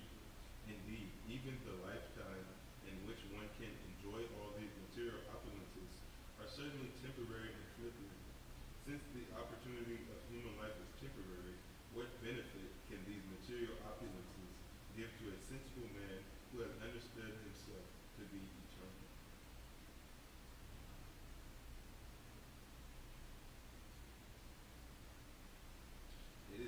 It is learned from Vedic literature that by performing great sacrifices, one may elevate himself to the heavenly planets. However, although life on the heavenly planets is hundreds and thousands of times more comfortable than life on Earth, the heavenly planets are not pure, nirmala, or free from the taint of material existence. The heavenly planets are also temporary, and therefore they are not the goal of life. The Supreme Personality of Godhead, however, has never been seen or heard to possess and ever do. Consequently, for your own benefit and self-realization, you must worship the Lord with great devotion, as described in the revealed scriptures. A materialistic person, thinking himself very advanced in intelligence, continually acts for economic development. But again and again, as enunciated in the Vedas, he is frustrated by material activities, either in this life or in the next. Indeed, the results one obtains are inevitably the opposite of those one desires. In this material world, every materialist desires to achieve happiness and diminish his distress, and therefore he acts accordingly. Actually, however, one is happy as long as one does not endeavor for happiness. As soon as one begins his activities for happiness, his conditions of distress begin. A living entity desires comfort for his body and makes many plans for this purpose, but actually the body is the property of others. Indeed, the perishable body embraces the living entity and then leaves him aside. Since the body itself is ultimately meant to become stool or earth, what is the meaning of the paraphernalia related to the body, such as wives, residences, wealth, children, relatives, servants, friends, kingdoms, treasuries, animals, and ministers? They are also temporary. What more can be said about this?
sons of the demons, everyone, including you, the yakshas and rakshasas, the unintelligent women, sudras and cowherd women, the birds, the lower animals, and sinful living entities can be applied to its original, eternal, spiritual life and exist forever simply by accepting the principles of bhakti. In this material world, to render service to those feet that believe, because of all causes, to see him everywhere is the only goal of life. This much alone is the ultimate goal of human life, as explained by all of the revealed scriptures. He's saying Govinda, is Govinda, is he a servant of Vishnu or what?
impudent that you appear fearless and overstep my power to rule you. Prahlad said, my dear king, the source of my strength, of which you are asking, is also the source of yours. Indeed, the original source of all kinds of strength is one. He is not only your strength and mine, but the only strength for everyone. Without him, no one can get any strength, whether moving or not moving, superior or inferior. Everyone, including Lord Brahma, is controlled by the strength of the Supreme Personality of Godhead. The Supreme Personality of Godhead, who is the supreme controller and time factor, is the power of the senses, the power of the mind, the power of the body, and the vital force of the senses. His influence is unlimited. He is the best of all living entities, the controller of the three modes of material nature.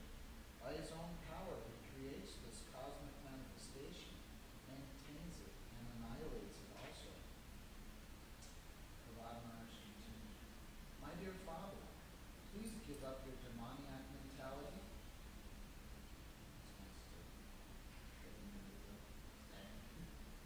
Please give up your demoniac mentality. Do not discriminate in your heart between enemies and friends. Make your mind equiposed toward everyone.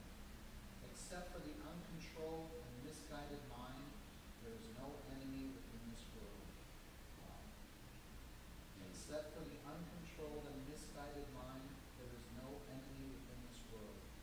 When one sees everyone on the platform of equality, one then comes to the position of worshiping the Lord perfectly.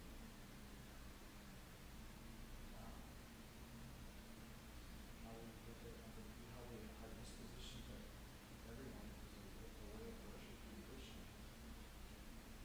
People, when one sees everyone on the platform of equality, one then comes to the position of worshiping the Lord perfectly. In former times, there were many fools like you who did not conquer the 6 enemies that steal away the wealth of the body. Those fools were very proud, thinking, I have conquered all enemies in all the 10 directions. But if a person is victorious over the 6 enemies and is equiposed toward all living entities, for him there are no enemies. Enemies are merely imagined by one.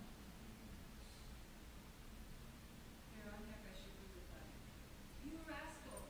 You were trying to minimize my value, as if you were better than me at controlling the senses. This is over-intelligent. I can therefore understand that you desire to die at my hands, but this kind of nonsensical talk is indulgent by those about to die. Oh, most unfortunate Prahlad, you have always described a supreme being other than me, a supreme being who is above everything, who is the controller of everyone, and who is all-pervading. But where is he?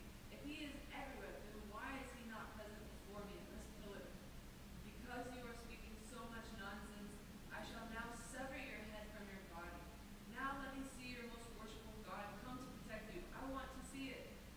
Being obsessed with anger, Hiranyakashipu, who is very great in bodily strength, thus chastised his exalted devotee son, Prahlad, with harsh words.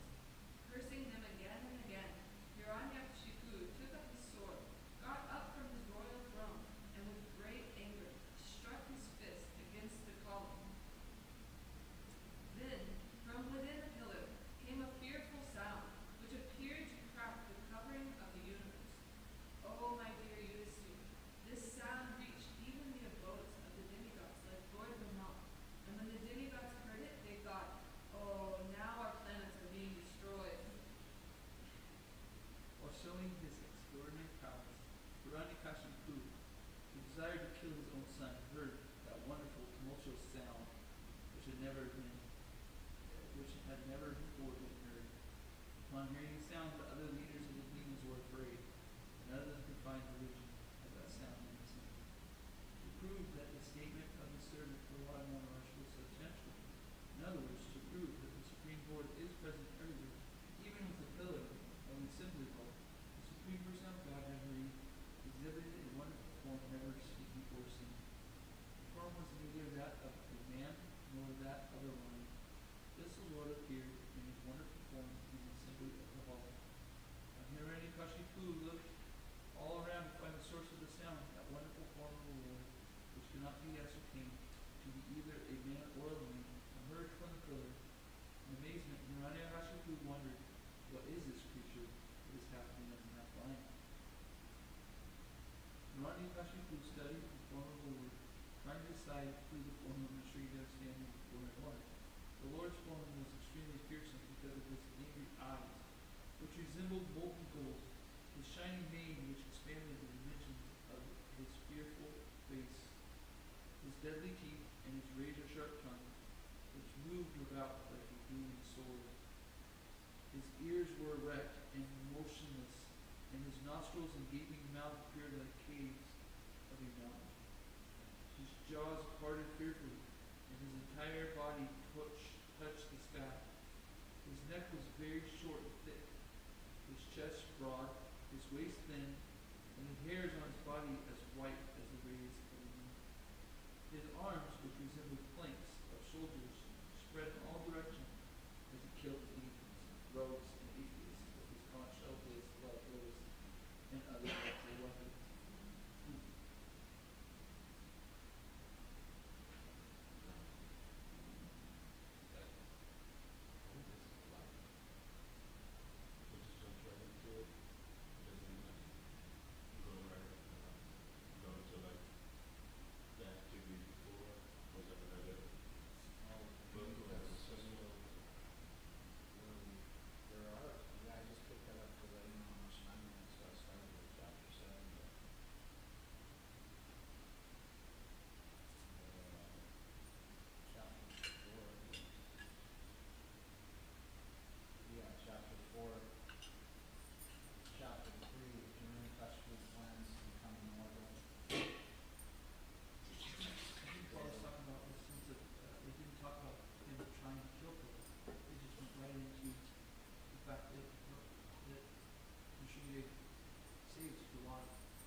then goes and kills the whole entire family.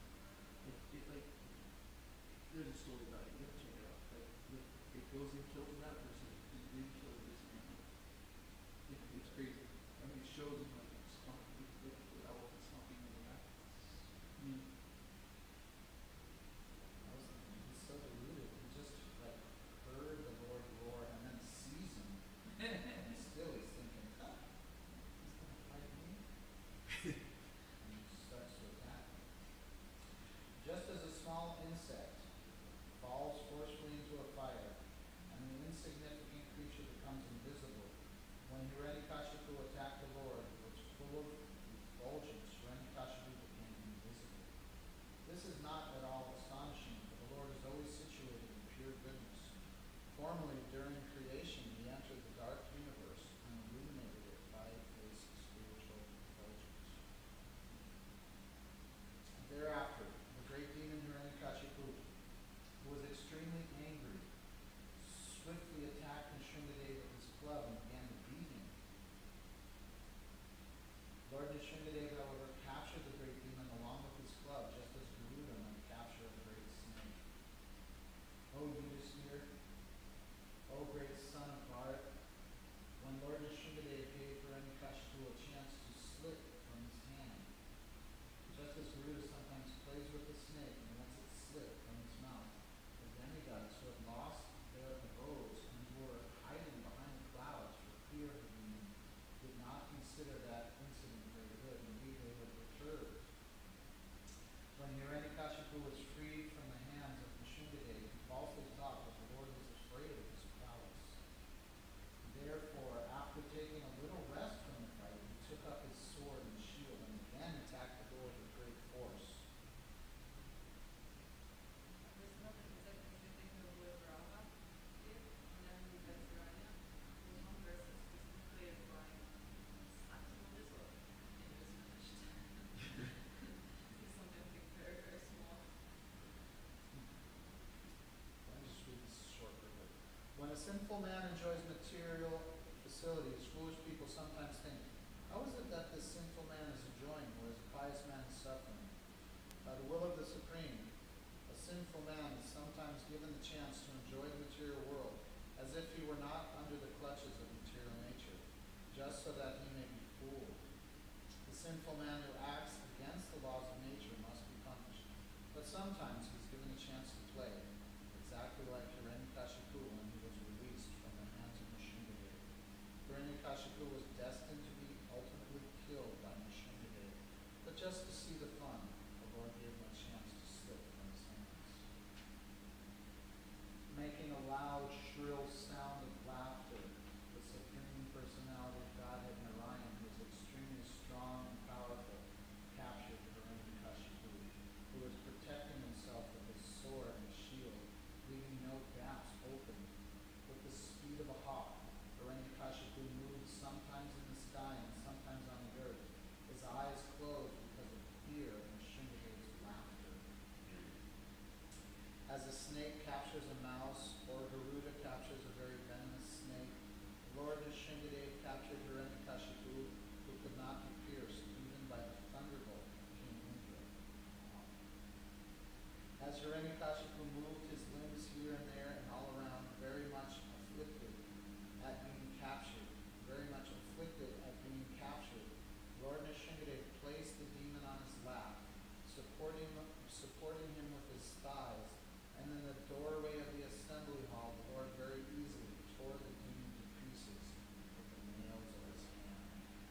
Anybody else?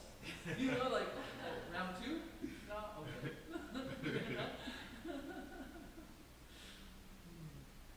Hiranyakashipu had been exactly like a fever of meningitis in the head of the three worlds.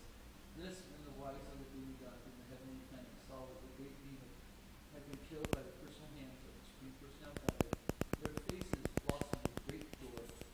The wives of the demigods again and again showered flowers from heaven upon Lord Vishnu like rain. At that time, the airplanes of the demigods, who desired to see the activities of the Supreme Lord, Narayana, crowded the sky. The demigods began beating drums and kettle drums, and upon hearing them, the angelic women began to dance, while the chiefs of the Nagardas sang sweetly. My dear King Yudhisthira, the demigods then approached the Lord. They were headed by Lord Brahma, King Indra, and Lord Shiva, and included great saintly persons in the residence of Chitraloka, Satyaloka, Vidyadharaloka, and the planets of the snakes. The monarchs approached, and so did the chiefs of the various other planets. The angelic dancers approached, as did the Gandharvas, the Charnas, and the Yakshas, and the inhabitants of Kinnaraloka, the Vitalias, the inhabitants of the Kimpurusya and the personal servants of Vishnu like Sudana and Kumanda. All of them came near the Lord, who glowed with intense light. They individually offered their obeisances and prayers, their hands folded at their heads. The whole universal thing is what came from everywhere. It's like they knew what was going on. They saw it, right? It was very nice. Very nice.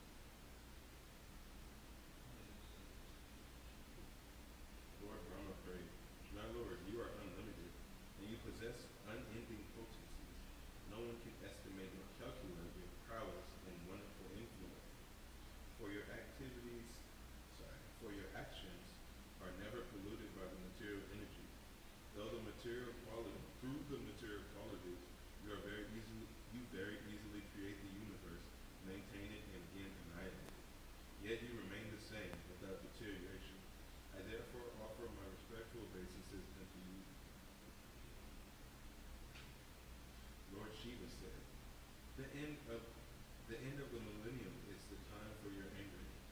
Now that this insignificant demon Hiranyakashipu has been killed, O my Lord, you are naturally affectionate to your devotee. Kindly protect his son Prahlad Maharaj, who is standing nearby as your fully surrendered devotee. King Indra said, O Supreme Lord, you are our deliverer and protector. Our shares of sacrifices, which are actually yours, have been recovered from the demon by you. Because the demoniac king Hiranyakashipu was most fearsome, our hearts, which are your permanent abode, were all overtaken by him. Now by your presence, the gloom and darkness in our hearts have been dissipated. O Lord, for those who always engage in your service, which is more exalted than liberation, all material opulence is insignificant. They do not even care for liberation, not to speak of the benefits of Kama, Artha, and Dharma.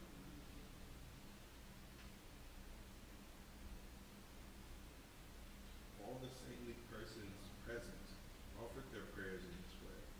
O Lord, O Supreme Maintainer of those sheltered at your lotus feet, O Original Personality of Godhead, the process of austerity and penance in which you instructed us before is the spiritual power of your very self.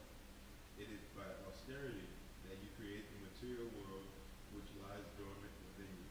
This austerity was almost stopped by the activities of this demon, but now, by yourself appearing in the form of the Srimad, which is meant just to give us protection, and by killing this demon, you have again approved the process of austerity.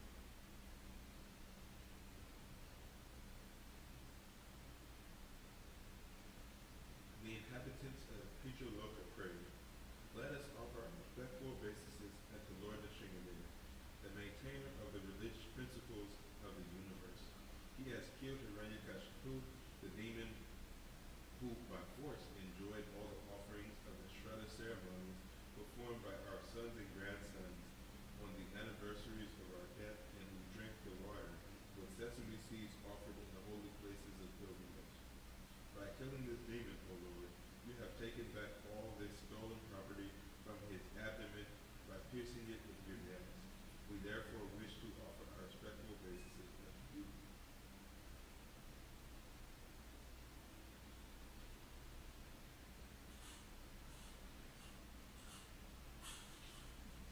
The inhabitants of Siddhaloka prayed, O Lord Nrsimhadev, because we belong to Siddhaloka, we automatically achieve perfection in all 8 kinds of mystic power.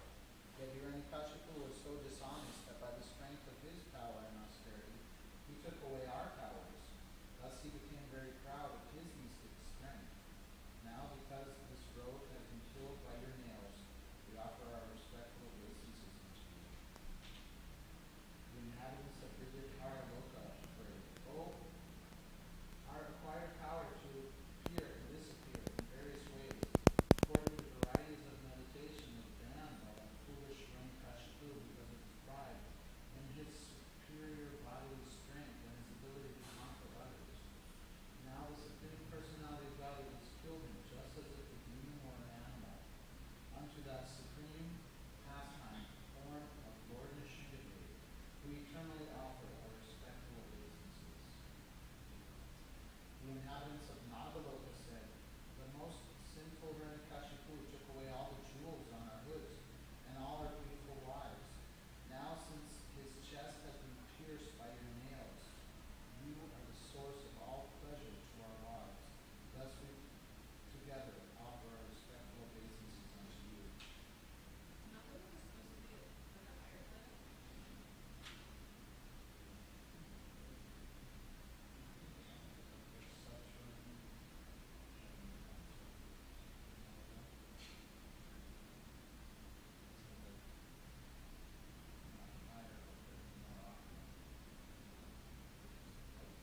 Sounds good to me.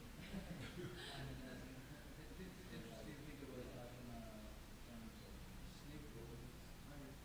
It's a lower planetary system that we have in our office. And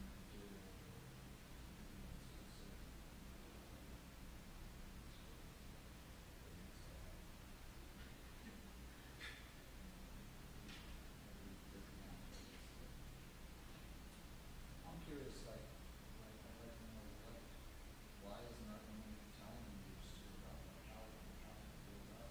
That's what I was wondering too. There was one point I said news here, and I was like, wait, it's no news here about this? Yeah, I don't know how we Yeah. it's something like a lower block Yeah. and how that conversation within the conversation. Within the conversation.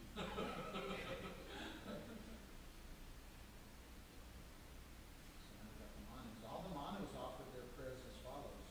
As your order carriers, O Lord, we, the Manus, are the lawgivers for human society.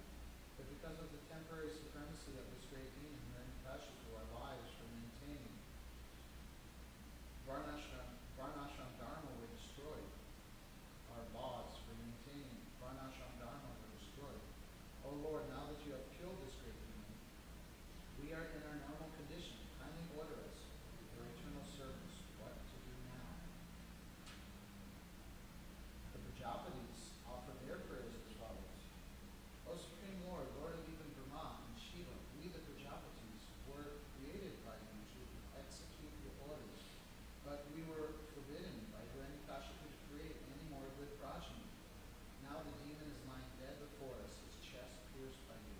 Let us therefore offer our respectful obeisances unto you, whose incarnation in this form of pure goodness is meant for the welfare of the entire universe.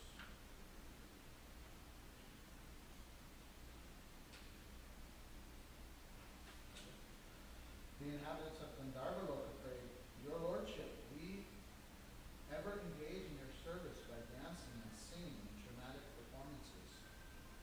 But this Hiranyakashipu, by the influence of his bodily strength and valor, brought us under his subjugation. Now he has been brought to this low condition by your Lordship. What benefit can result from the activities of such an upstart as Hiranyakashipu?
understand that Hiranyakashipu was the same Jaya who engaged in your service, but was cursed by the gods, and who thus received the body of a demon.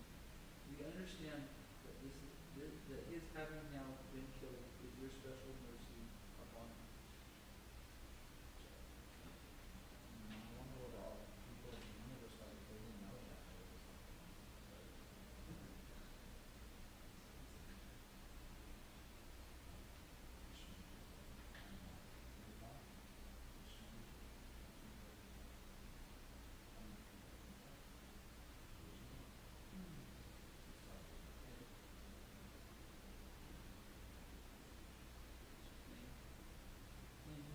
Hare Krishna.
Great Saint Nardamuni said, demons headed by Hiranyakashipu accepted Shukracharya as their priest for ritualistic ceremonies.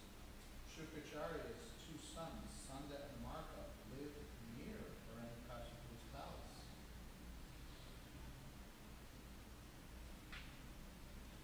Prahlad Maharaj was already educated in devotional life, but when his father sent him to those two sons of Shukracharya to be educated, they accepted him at their school along with the other sons of the Asuras. Prahlad certainly heard and recited the topics of politics and economics taught by the teachers, but he understood that political philosophy involves considering someone a friend and someone else an enemy, and thus he did not like it. My dear King Yudhisthira, once upon a time, king of the demons, Hiranyakashipu, took his son Prahlad on his lap and very affectionately inquired, "My dear son, please let me know what you think is the best of all the subjects you have studied from your teachers." Prahlad Maharaj replied, "O best of the Asuras, king of the demons, as far as I have learned from my spiritual master, any person who has accepted a temporary body and temporary household life is certainly embarrassed by anxiety because of having fallen in a dark well should give up this position and go to the forest, Rama. More clearly, one should go to Vrindavan, where only Krishna consciousness is prevalent and should thus take shelter of the Supreme Personality of Godhead.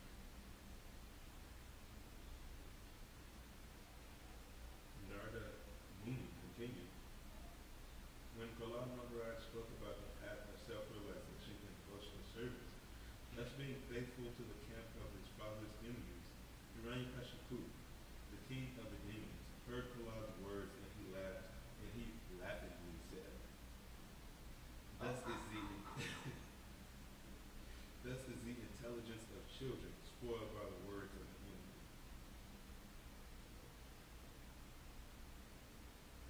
Hiranyakashipu advised his assistants, My dear demons, give complete protection to this boy of the Gurukul, where he is instructed, so that his intelligence will not be further influenced by Vaishnavas who may go there in disguise.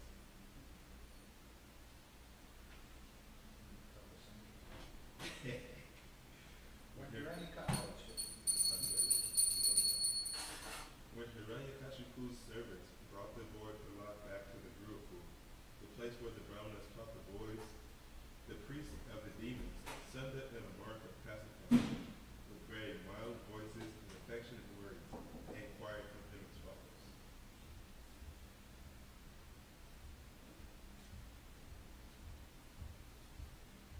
Dear son Prahlad, all peace and good fortune unto you. Kindly do not speak lies. Just reply with the truth. These boys you see are not like you, for they do not speak in a deviant way. How have you learned these instructions? How has your intelligence been spoiled from this world?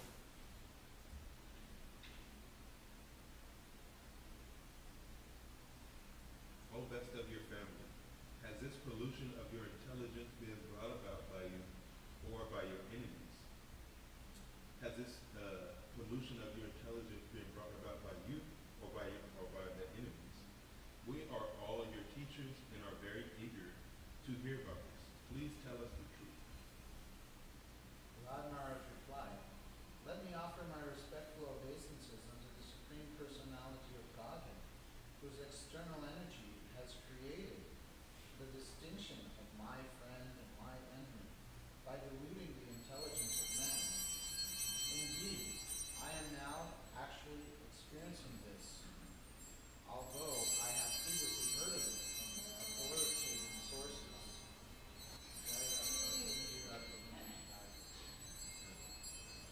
When the Supreme Personality of Godhead is pleased with the living entity, because of his devotional service, one becomes a pandit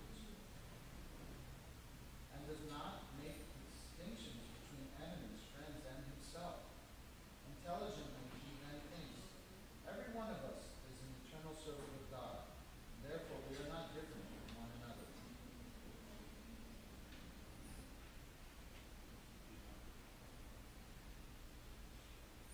See, that's Prabhupada asked the question. Prabhupada doesn't necessarily know exactly where the person is trying to be. The glass. And it's just like Prabhupada asked, he doesn't exactly say, he doesn't just say, oh, when I was in the room, I remember, he doesn't, he just gets like philosophical about that. First of all, let me address your misconception about the enemy.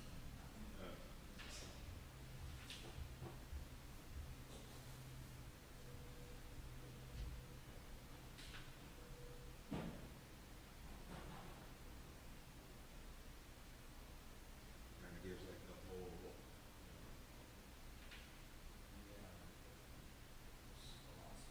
Misconception. if you do that, you'll find the answer. When the Supreme Personality of God is pleased with the living entity because of his devotional service, one becomes a pandit and does not make distinctions between enemies, friends, and himself. Intelligently, he then thinks, every one of us is an eternal servant of God, therefore we are not different from one another. Persons who always think in terms of enemy and friend are unable to ascertain the supersoul within themselves. Not to speak of them, even such exalted persons as Lord Brahma, who are fully conversant with the Vedic literature,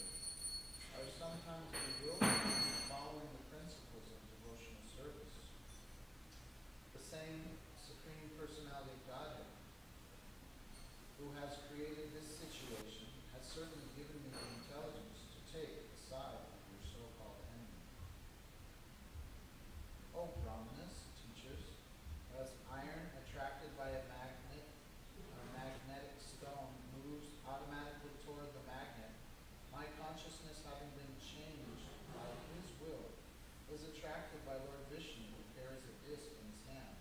Thus I have no independence. The great Saint Narada Muni continued. The great soul Prahlad Maharaj became silent after saying this to his teachers, Sanda and Amarka, as seminal sons of Shukracharya.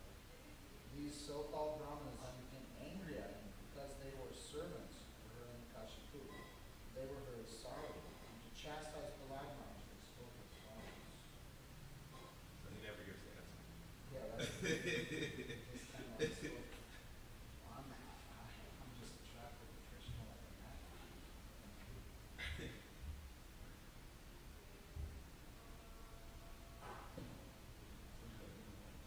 Oh, please bring me a stick. This Prahlad is damaging our name of fame. Because of his bad intelligence, he has become like a cinder in the dynasty of the demons. Now he needs to be treated by the four kinds of political diplomacy.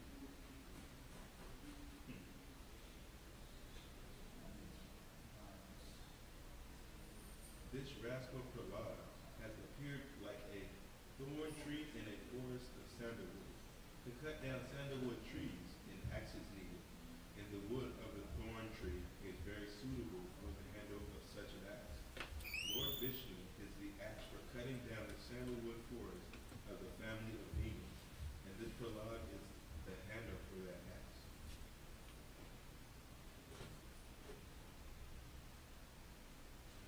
Sunda and Amarka, the teachers of Prahlad Maharaj, chastised and threatened their disciple in various ways, and began teaching him about the paths of religion, economic development, and sense gratification. This is the way they educated him. Wow. So they even talk about religion. I guess they meant like ritualistic performances.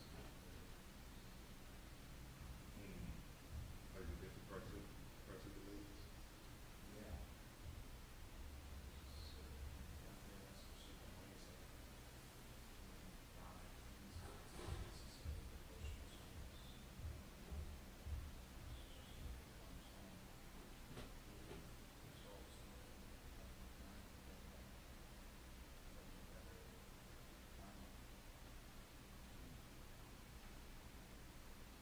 After some time, the teachers, Sunda and Amarka, thought that Prahlad Maharaj was sufficiently educated in the diplomatic affairs of pacifying public leaders, appeasing them by giving them lucrative posts, dividing and ruling over them, and punishing them in cases of disobedience.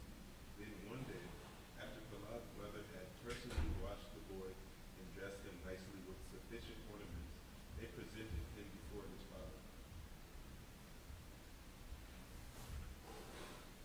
When Hiranyakashipu saw that his child had fallen at his feet and was offering obeisances, as an affectionate father, he immediately began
son of Shukacharya, Hiranyakashipu's spiritual master, said, O enemy of King Indra, O king, whatever your son Prahlad has said was not taught to him by me or anyone else.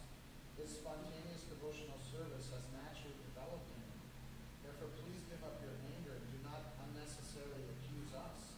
It is not good to insult a Brahmana in this way. Sri Narada Muni continued. When Hiranyakashipu received this reply from the teacher, he again addressed his son Prahlad.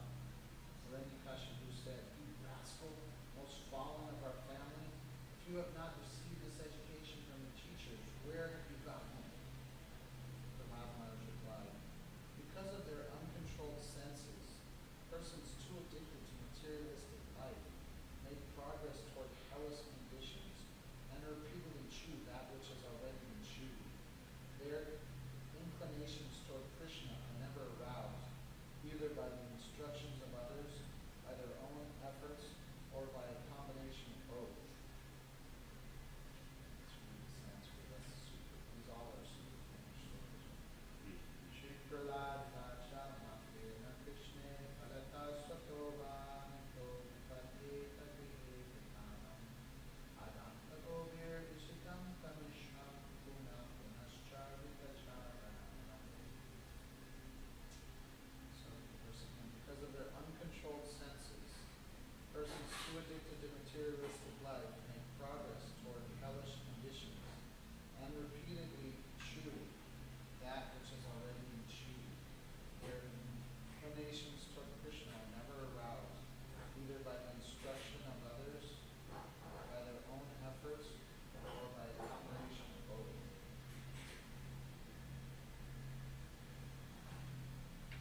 Persons who are strongly entrapped by the consciousness of enjoying material life, and who have therefore accepted as their leader or guru a similar blind man attached to external sense objects, cannot understand that the goal of life is to return home, back to Godhead, and engage in the service of Lord Vishnu. As blind men guided by another blind man miss the right path and fall into a ditch, materially attached men, led by another materially attached man, are bound by the ropes of fruitive labor, which are made of very strong cord, and they continue again in materialistic life, suffering the threefold miseries.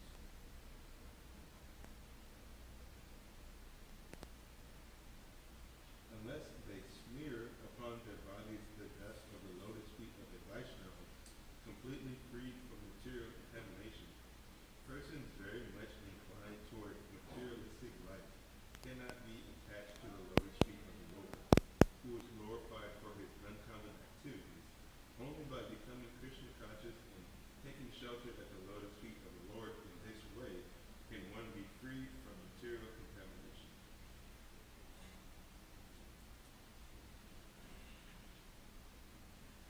After Prahlad Maharaj had spoken in this way and became silent, Hiranyakashipu, blinded by anger, threw him off his lap and onto the ground.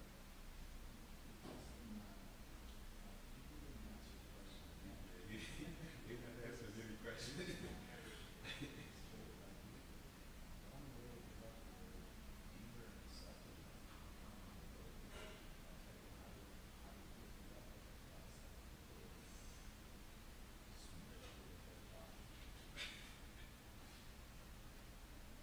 Indignant and angry, his reddish eyes like molten copper, Hiranyakashipu said to his servants, O demons, take this boy away from me.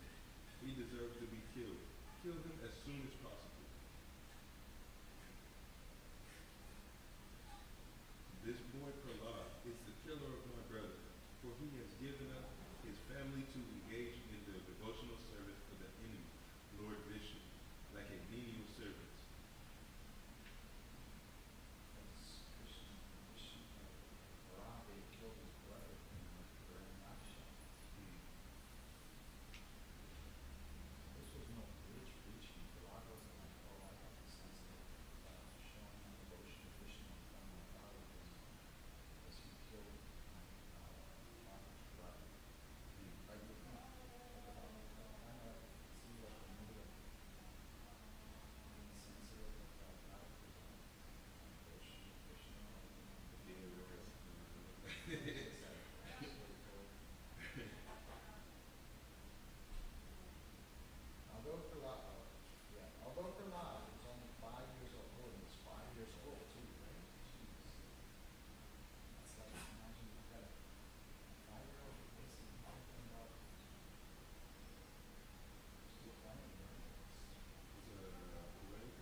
employing destructive spells.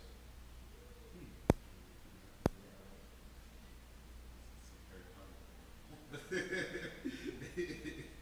Hurling him from the top of a hill, conjuring up illusory shrieks, administering poison, exposing him to severe cold, winds, fire, and water, or throwing heavy stones to crush him. When Hiranyakashipu found that he could not in any way harm Prahlad, who was completely sinless, he was in great anxiety about what to do next. Hiranyakashipu thought, I have used many ill names in chastising this boy Prahlad, and have devised many means of killing him. But despite all my endeavors, he could not be killed. Indeed, he saved himself by his own powers, without being affected in the least by these treacheries and abominable actions. Although he is very near to you and is merely a child, he is situated in complete fearlessness. He resembles a dog's curved tail, which can never be straightened, because he never forgets my misbehavior in his connection with his master, Lord Vishnu.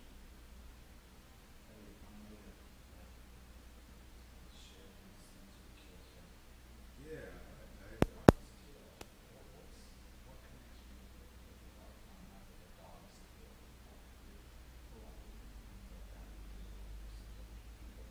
you can actually get all these in web format. You know, get all these pastimes. Some of the brothers are out there house all these really cool things. Yeah, all these pastimes so nice. Dream umbrellas, this one, so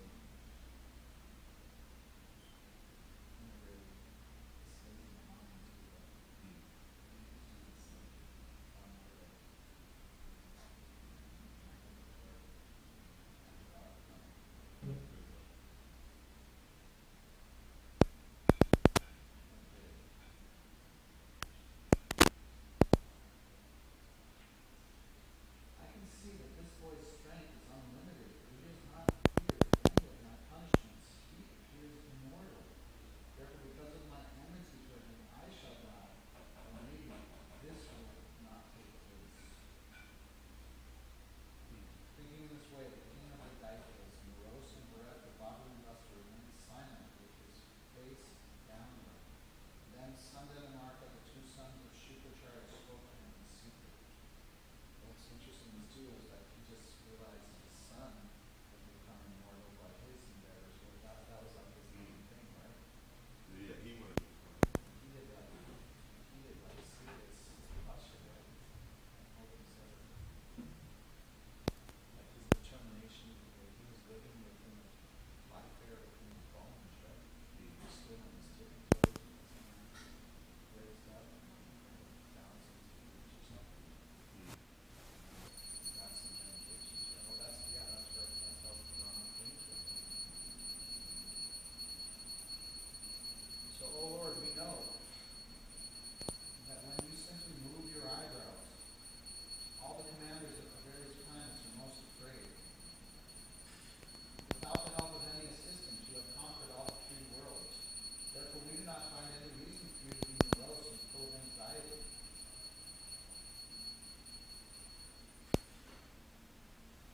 As for Prahlad, he is nothing but a child and cannot be a cause of anxiety. After all, his bad or good qualities have no value. And cheer up the king. Until the return of our spiritual master, Shukracharya, arrest this child with the ropes of Varuna, so that he will not flee in fear. In any case, by the time he is somewhat grown up and has assimilated your instructions or served our spiritual master, he will change in his intelligence. Thus, there need be no cause for anxiety. After hearing these instructions of Sunda and Amarka, the sons of his spiritual master, Hiranyakashipu agreed and requested them to instruct Prahlad in that system of occupational duty which is followed by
Truly, the supreme learned person then addressed his class friends in a very sweet language.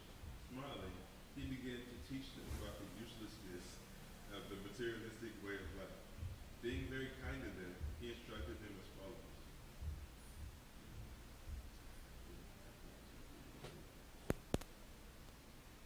Let me read further. Vladimir smiling is very significant. The other students were very much advanced in enjoying materialistic life through religion, economic development, and sense gratification, but Vladimir laughed at them, knowing that this was not actual happiness. For real happiness is advancement in Krishna consciousness. The duty of those who follow in the footsteps of Vladimir is to teach the entire world how to be Krishna conscious and thus be really happy. Materialistic persons take to so-called religion to get some blessings so that they can improve their economic position and enjoy the material world through sense gratification. But devotees like Vladimir laugh at how foolish they are to be busy in a temporary life without knowledge of the soul's transmigration from one body to another. Materialistic persons are engaged in striving for temporary benefits, whereas persons advanced in spiritual knowledge, such as Vladimir, are not interested in the materialistic way of life. Instead, they want to be elevated to an eternal life of knowledge and bliss. Therefore, as Krishna is always compassionate to the fallen souls, his servants, the devotees of Lord Krishna, are also interested in educating the entire populace in Krishna consciousness. The mistake of materialistic life is understood by devotees, and therefore they smile upon it, considering it insignificant. Out of compassion, however, such devotees preach the gospel of Bhagavad Gita all over the world.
fighting began to flee, scattering themselves in all directions. Simply to protect their lives, they hastily fled from their homes, wives, children, animals, and household paraphernalia. Paying no heed to all this, the demons simply fled.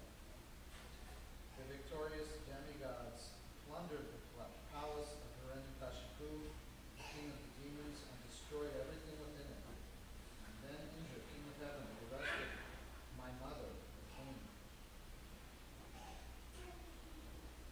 As she was being led away, crying in fear like a kurari captured by a vulture, the great sage Narada, who at that time had no engagement, that's important,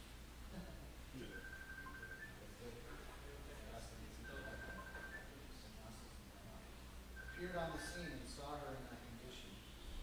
Narada Muni said, O Indra, king of the demigods, this woman is certainly sinless. You should not drag her off in this merciless way. O greatly fortunate one, this chaste woman is the wife of another. You must immediately release her. King Indra said, in the womb of this woman, the wife of the demon, Hiranyakashipu, is the seed of that great demon. Therefore let her remain in our custody until her child is delivered, and then we shall release her.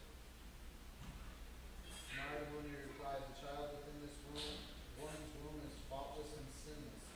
Indeed, he is a great devotee, a powerful servant of the Supreme Personality of Godhead. Therefore, you will not be able to kill him. Purport. There have been many instances in which demons or non-devotees have attempted to kill a devotee, but they have never been able to destroy a great devotee of the Supreme Personality of Godhead. The Lord promises in Bhagavad Gita, this is a declaration by the Supreme Personality of Godhead that his devotee cannot be killed by demons. Prahlad Maharaj is a vivid example of the truth of this promise. Narada Muni told the king of heaven, quote, it would be impossible for you to kill the child, even though you are demigods, and certainly it would be impossible for others. Next verse. When the great saint Narada Muni had thus spoken, King Indra, being respectful to Narada's words, immediately released my mother, because of my being a devotee of the Lord. All the demigods circumambulated her. Then they returned to their celestial kingdom. Although King Indra and the other demigods are exalted personalities, they were so obedient to Narada Muni that King Indra immediately accepted Narada Muni's words concerning Prahlad Maharaj. This is called understanding by the Parampara system. Indra and the demigods did not know that the great devotee was in the womb of Kayadi, okay, that's her name, Kayadi, the wife of Hiranyakashipu, but they accepted the authoritative statements of Narada Muni and immediately offered their respects to the devotee by circumambulating the woman in whose womb he was living. To understand God and the devotee by the Parampara system is the process of knowledge. There is no need to speculate about God and his devotee. One should accept the statements of the bona fide devotee and must try to understand. Six shlokas. So who is Prahlad Maharaj talking to? It says, because of my being a devotee of the Lord, all demigods circumambulate. Is that Prahlad talking? Or? Yeah.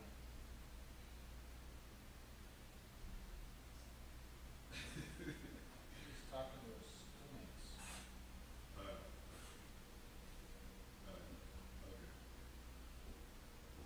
Tell them what happened. Yeah.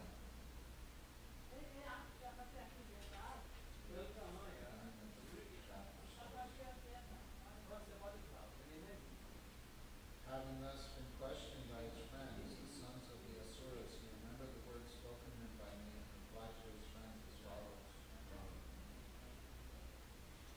Prahlad Maharaj continued.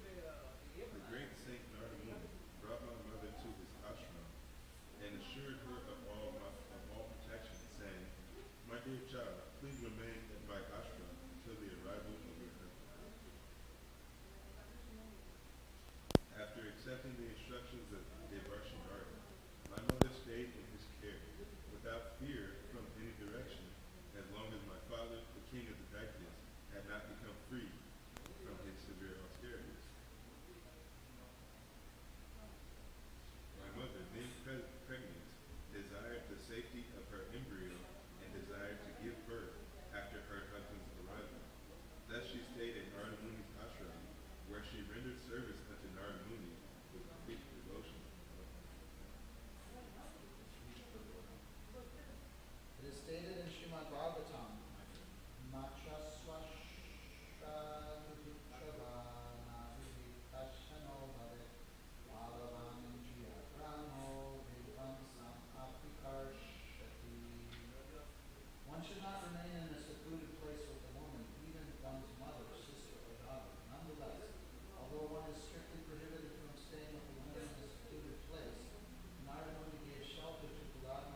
instructions on religion and transcendental knowledge.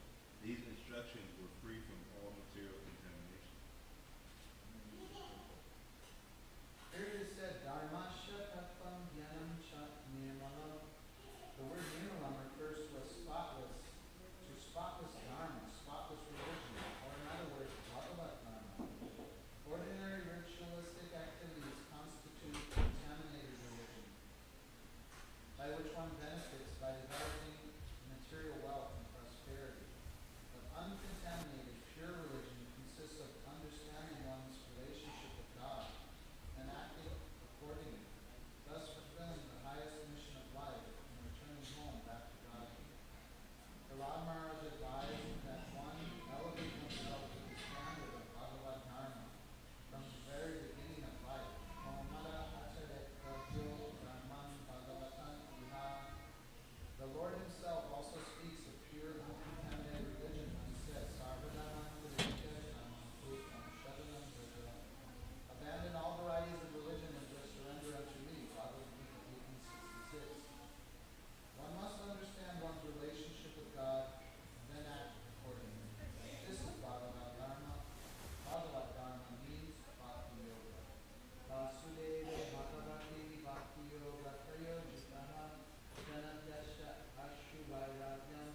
Krishna.